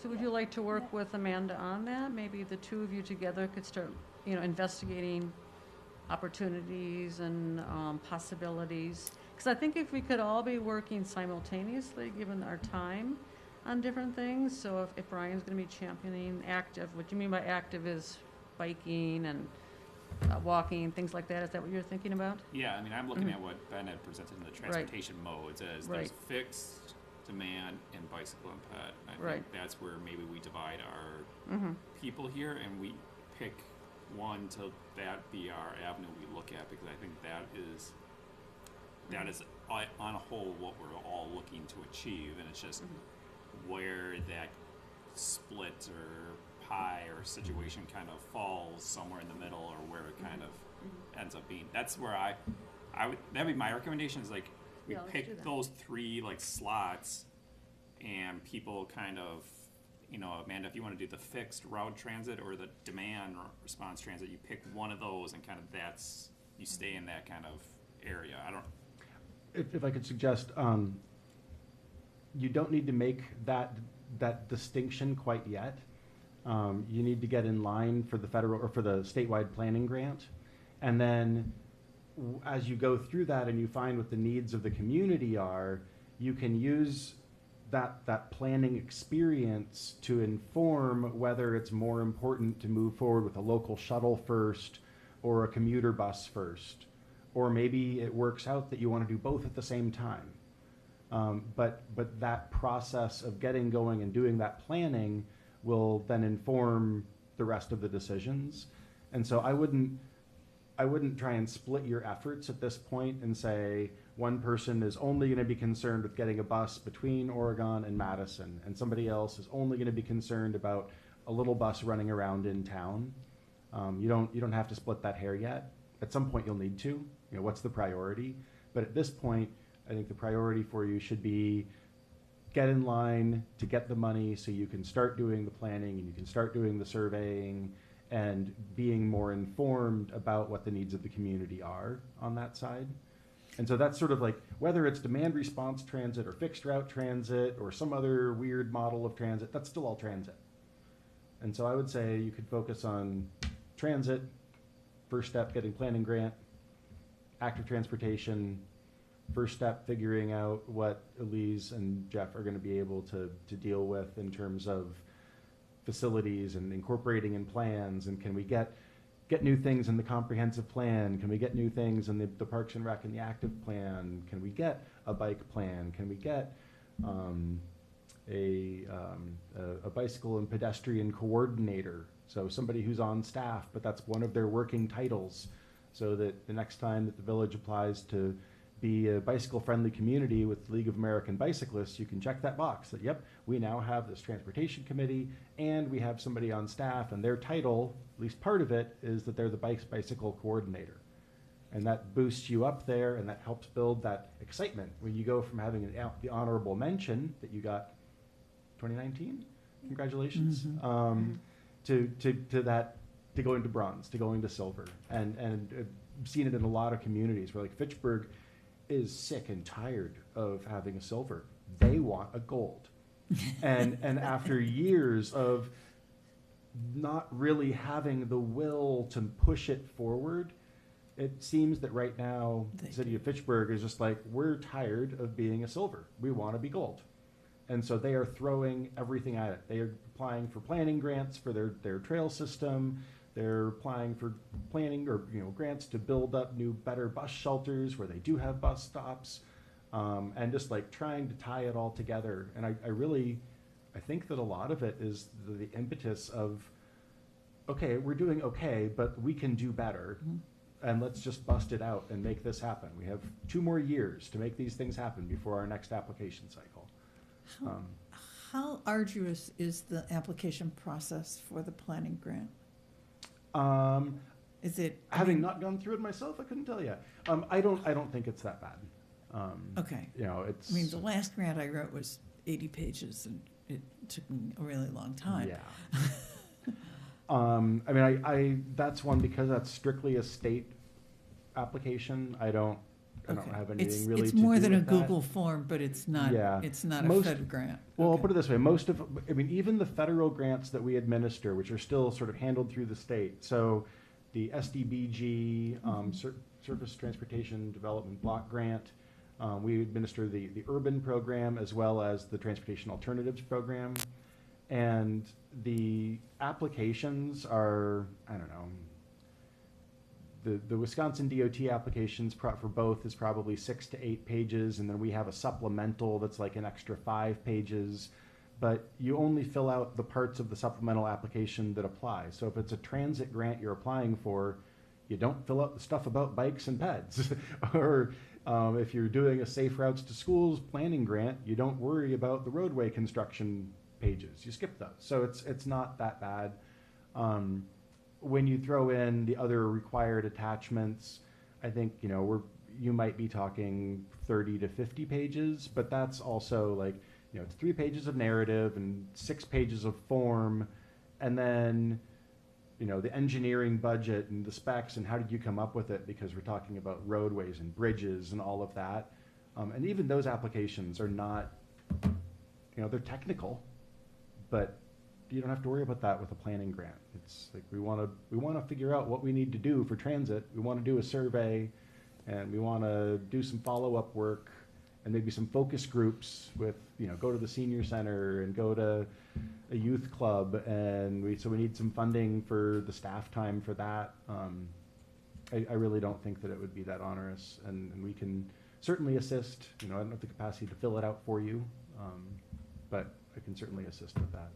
So Okay. I'm not sure what capabilities we have as a committee, because we'd be applying for this planning grant on behalf of the village, so it would have to probably go through the village. Oh, I'm sure, but.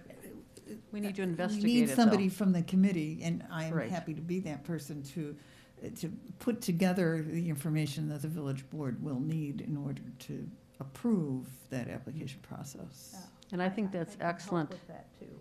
Okay, so I'm going to write this down so we have it. Of course, Carol, you're an actual Okay. minute taker. This is very helpful, So we because get it's to the- hard to know just how to get started, so appreciate this, So I'm hearing Amanda and Cynthia will start looking into that planning. the We'll look into the planning. grant. We can do Planning that, grant. Amanda.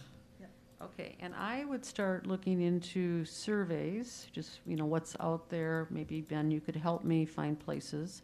Would anybody else like to work on that survey issue with me or not? Okay, I'm not seeing that.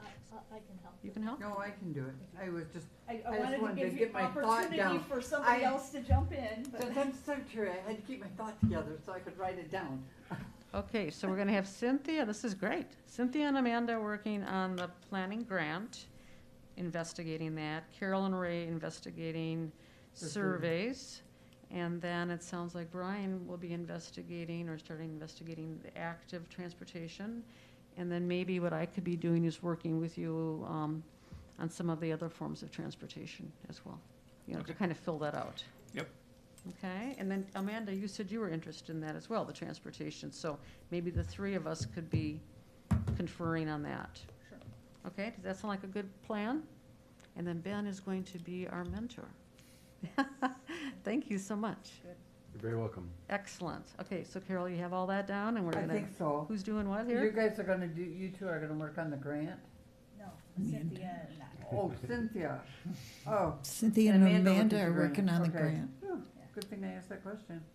And I can help if they're, like, I've filled out the STP rules, STP urban applications. They would go through the MPO, so it's just a process, and it's just data you fill in. It's not Yeah. rocket science. It's not a competitive grant. Those ones are. Yeah. You score, they score them. So like the Okay. safer, if we did like a safer routes to school grant or a Yes. TAP grant, that gets scored based on the application from the MPO. They rank it and then they decide based Okay. on the federal money who Yeah. gets it and doesn't. Okay. Yeah, they are definitely competitive. In our last round for the SDBG funding, we had 32 applications from 9 communities. I don't think we've ever had more than like 5 or 6 applications in a cycle before. Everybody saw that new money that was in the news, and everybody wanted some. So it was a very more competitive advertising process. about it. What's that? No more advertising Yeah. about it. There's a lot of money out there. But there is. I mean, they just keep throwing more money at us. It's really it's great. And my understanding, the MPO is sometimes, and you can tell me, making a conscious effort not to just give all the money to the city of Madison. They're trying, Absolutely. trying to spread it around because Madison's always applying. They always have huge They have the projects. capacity. Yep, and they always have huge projects, but there's a conscious effort to Yep. make it more around every Right. community. And we've been beating that drum because in many cycles, City of Madison's the only applicant. Well, we want to spend the money. We don't want to give it back to the feds. We want to keep the money in our region. And honestly, a lot of the projects of regional significance, so, you know, and the Beltline, you know, projects, I mean, that impacts everyone in the region. Even if you don't live in Madison, you probably drive on the white knuckle Beltline. I really try and avoid that. It's not my thing. But you know, things like that are regional in significance. They happen to be within the boundaries of Madison. But that said, we have a new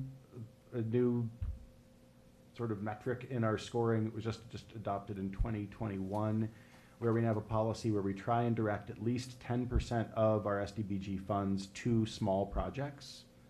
And then McFarland got Exchange Street funded out of that because it's a small project, and we'd never funded a project in McFarland before, so we wanted to, and so we're looking at it both in terms of like prioritizing, you know, equity and disadvantaged communities. That's a big part of the scoring, but we also have a consideration for geographic equity. That, you know, like Sun Prairie's been doing pretty well recently because they've really stepped up how many applications they submit. So they're, you know, in terms of population and dollars, they're doing a little bit more equitably, and Monona has done well, you know, in the past, and Middleton's done okay, but then there are other communities that have never gotten an SDBG grant from us. They've never applied, but they've never gotten it either. So if they do apply, we're gonna, unless it's a really stupid project, probably look better on it and want to fund that to help that location a bit more. Excellent, cool. So I'm just going to make sure if I have this right, reiterate. So for the grant process, Cynthia, Amanda, and Brian. Surveys, Ray and Carol. Transportation modes, Brian, Ray, Amanda. Now, could we get somebody to maybe convene each of those areas, whatever you want to call that? I'm thinking maybe Cynthia, because you're the first person that mentioned the grants. Would you be willing to kind of convene that group to get together and talk about it? Sure. Okay, excellent. And then if it's just the two of us, Carol, you and I can just work on that and figure that out. And then on transportation modes, Brian, Ray, Amanda, would somebody want to take the lead just to get people to be talking about those? We're all looking at you. Like, what, define, flesh When I, that out when I again say for the me. lead, what we need to do is make sure, because we're on a time limit, I think, that between the larger meetings that we have these smaller groups meet, okay? So Cynthia would be doing that, you know, getting people, you know, through email, let's get together and meet, that kind of thing. So whoever is doing the transportation modes, it'd be good if somebody. My question is, what do you mean transportation modes?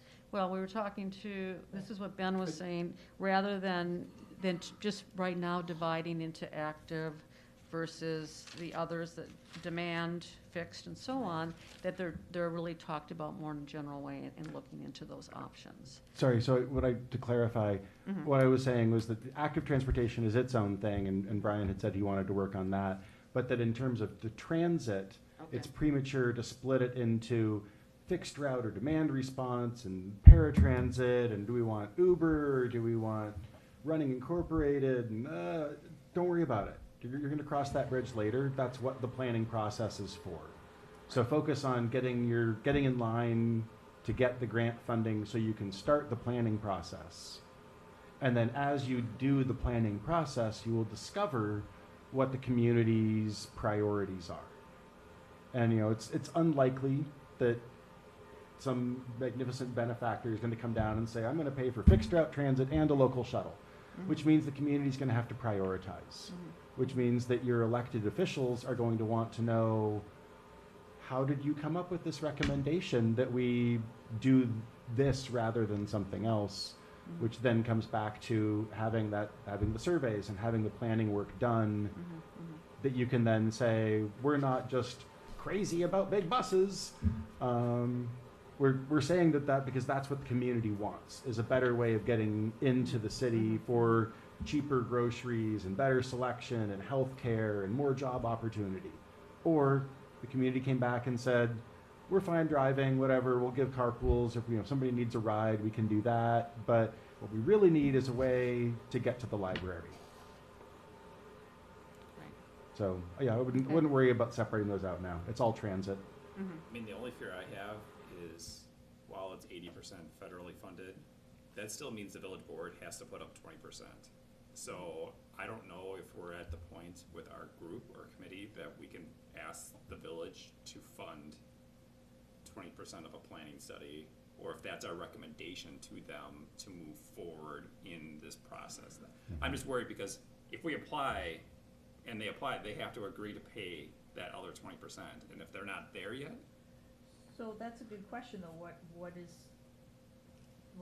it cost for them to come in and do this kind of planning for our community to help with it? Yeah, that's not something that I am prepared to answer, because it's gonna depend on the size of the community, the extent of the survey, the type of outreach you want to do. Is it, just there's a Survey Monkey link that's posted around town and you're hoping people are gonna go to it? Or do you have people who are canvassing door to door? Can you please fill out this piece of paperwork and hand it back to me? Do you have staff? Or is it's mailed out in your utility bills and then somebody has to tabulate it? So, all of those things are gonna affect the cost wildly.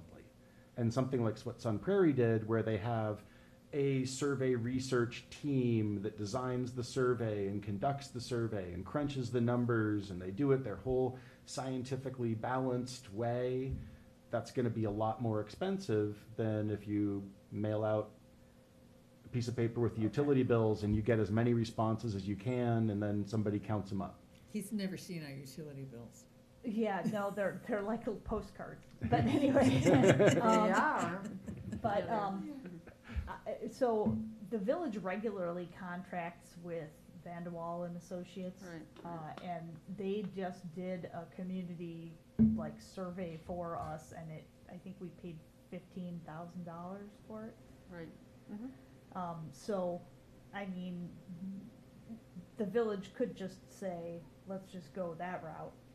But if that's about what it would cost through the statewide planning people, and we can get 80% of it paid for, the village would be like, oh yeah, we'll pay 20% of Mhm. $15,000. That's not a problem. In fact, we have I don't know if all you know this, but the transportation committee actually has a small fund. We have about $5,000 that we can spend in the course of our research and study, if we needed to spend money to take a field trip to go see Monona's transportation or whatever, we have a little bit of money to spend, and that would more than cover 20% of $15,000, for example. So, I mean, when Cynthia and I look into this, maybe we could get a range of prices so we understand what we're expecting before we go to the village board, but I don't think it's unreasonable. okay, I just wanna make sure that we're not going too far ahead of the schedule of what we're objectively set out to do, come forth with recommendations, and the recommendation could be to apply for the grant simply just as an initial step in the process. I think that's part of it, but, I mean, this is unexpected to me. I thought we were just gonna do our own research and our own survey stuff and then go to the village board, but it sounds like this is a better way to go through people who do this regularly and, It's just a as an funding option. program, so you'd Yeah. still be hiring some contractor to do the survey, but 80% of their cost would be paid with statewide dollars. So, Nice. like this Nice, like the recent Vanderbilt. one, so Yeah, 80% of that $15,000 would be paid for by this grant, and then the village would pay 20% of that, what was ever left over. Yeah. Yeah. yeah, and that makes sense, because then we're saving money for the village board. Normally, we'd have to pay more money, and this is a way that we can pay for it And by filling out this paperwork. I should also note that because those are statewide grants, they can be matched with federal dollars and with other dollars. So generally, federal transportation dollars can't be matched with federal transportation dollars. You can't use SDBG TA dollars to match your SDBG-U dollars. Doesn't work that way. However, you can use, even with federal programs, if you have HUD money, so you've got money about workforce transportation and housing, and that land use transportation connection, You could theoretically use some HUD dollars to pay the 20% match. That's even state dollars, so it doesn't really matter, but you can be creative that way. The Transportation Call Center uses 85/20 state funding to pay their local match, and then they use federal $5310 to pay the 80%. So Dane County doesn't pay for the Transportation Call Center at all. It's 80% federal and 20% state. So to kind of bring us back to moving forward, we know that Cynthia, Amanda, and Brian are going to work on looking into the grant. And Carol and I will look into surveys. And then is there some other area people want to recommend or other work group? Or do you think that's enough right now? I know that you want to be a champion for the active transportation Maybe that comes after. later. That's what I'm Yeah. kind of thinking. Well, it could, or you could start looking at, you know, things now, looking at, you know, some of the things that you provided. Well, I mean, I saw some big holes in like bike paths downtown and looking at how you would connect those or. I mean, the new subdivision just irks me that it has that nice path that goes to nowhere.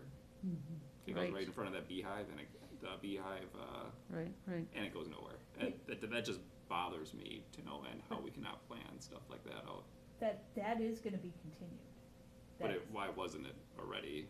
Because it's on different land and they have to But- figure, you know, but they plan to continue it. That's not like they just are like, well, that's where the funding ended, no, well, I mean, the plan is to continue it. That's my hope. It's just that the beehive was just constructed, and it's like, why? It's just like there's so much of that system as a whole. That's why, like, before we even go, it's like you gotta talk to Jeff and the Public Works and see where his plan is, because there is also the perception with the grants, some of these, that they don't want to do it. It's more expensive. I want nothing to do with these grants. You can't really do anything with, once you get the grant or get the federal funding, you can't touch that road for 10 years, basically, with more federal dollars. There's some loophole. There are that- strings attached. There's strings attached. So some communities do not touch it. Some communities do not touch federal dollars because of the misconceptions, I'll call them at this point, because I have to deal with that. And you've probably seen that. So Right. Jeff I could mean- be under that perception. I just want, there's a lot of communication that has to happen. Well, Amanda? And Elise too, I think Yeah, Elise well, is an important. And the thing is, it's not necessarily Jeff or Elise's plan, it's, the planning commission and the village board. And, you know, if the bike path needs to be continued, for example, I have no doubt that Jeff and Elise would love to see that happen, but they don't have control over that, they don't vote, I mean, they're at the mercy of the village board.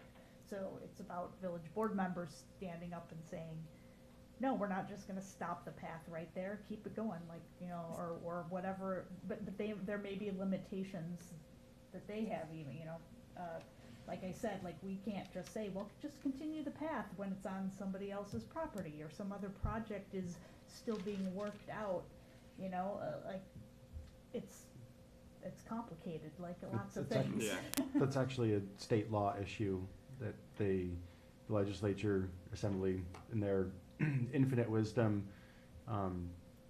restricted the ability of communities to use eminent domain for transportation projects.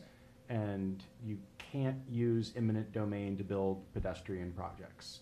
So even in the city of Madison, in a disadvantaged neighborhood that really needs it, the city really needed to put in a road to connect a couple dead ends, but because the property owner was not a willing seller, that road has no sidewalks.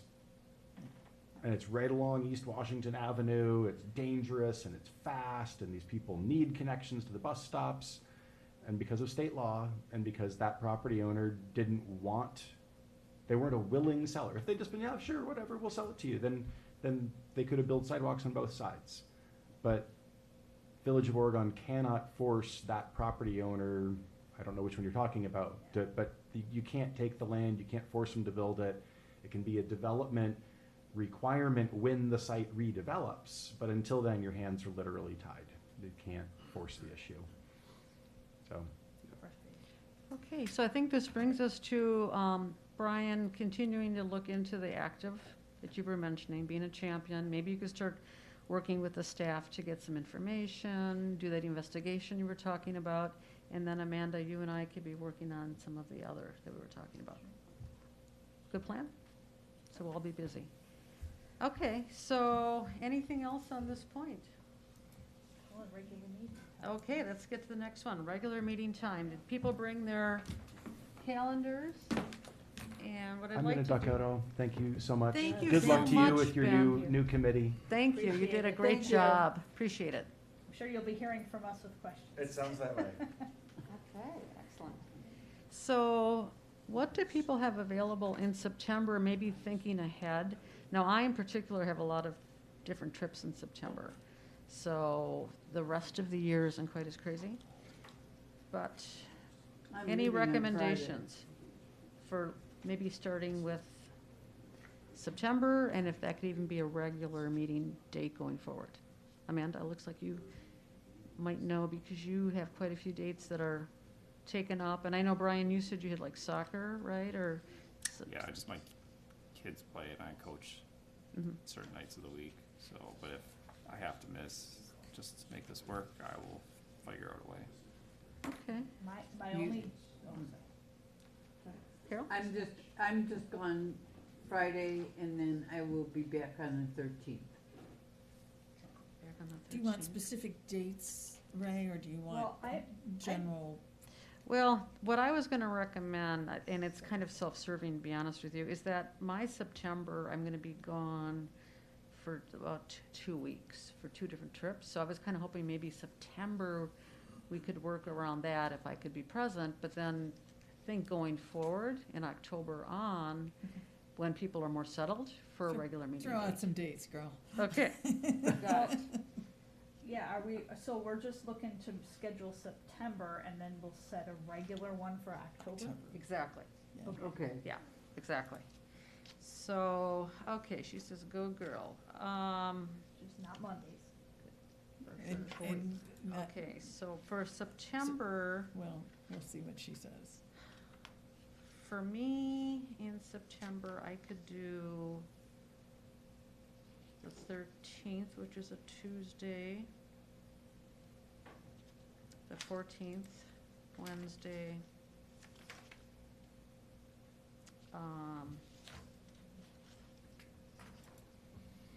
And I guess actually the last week of September, I'm pretty open. I return from a trip on the 22nd.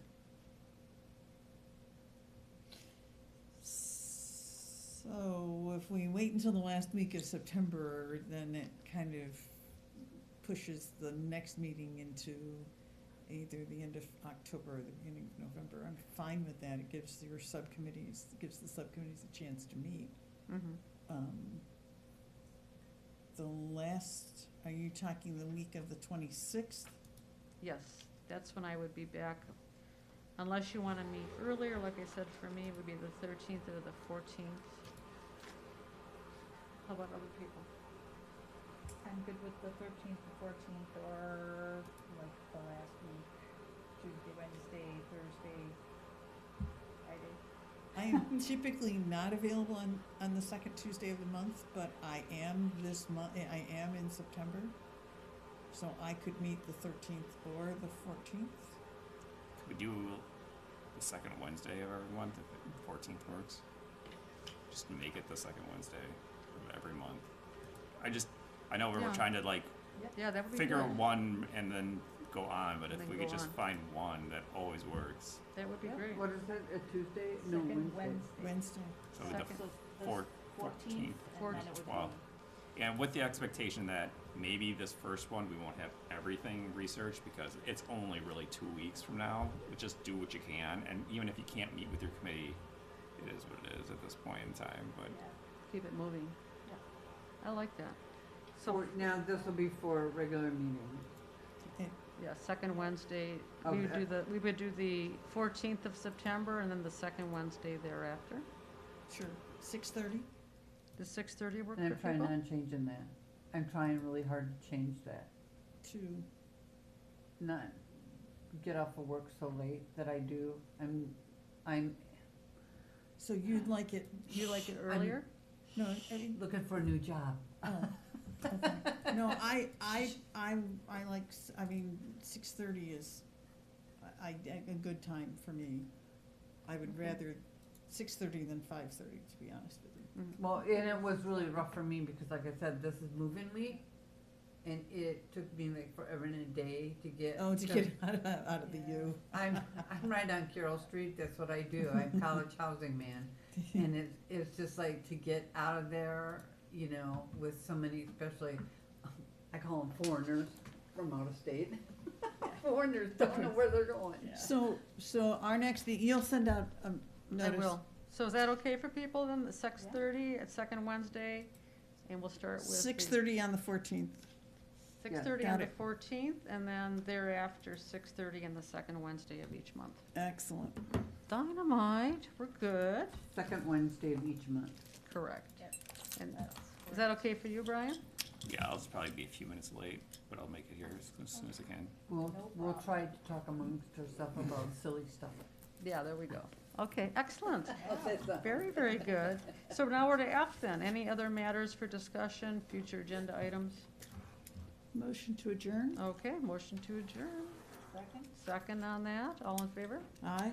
Aye. Bye. Any opposed?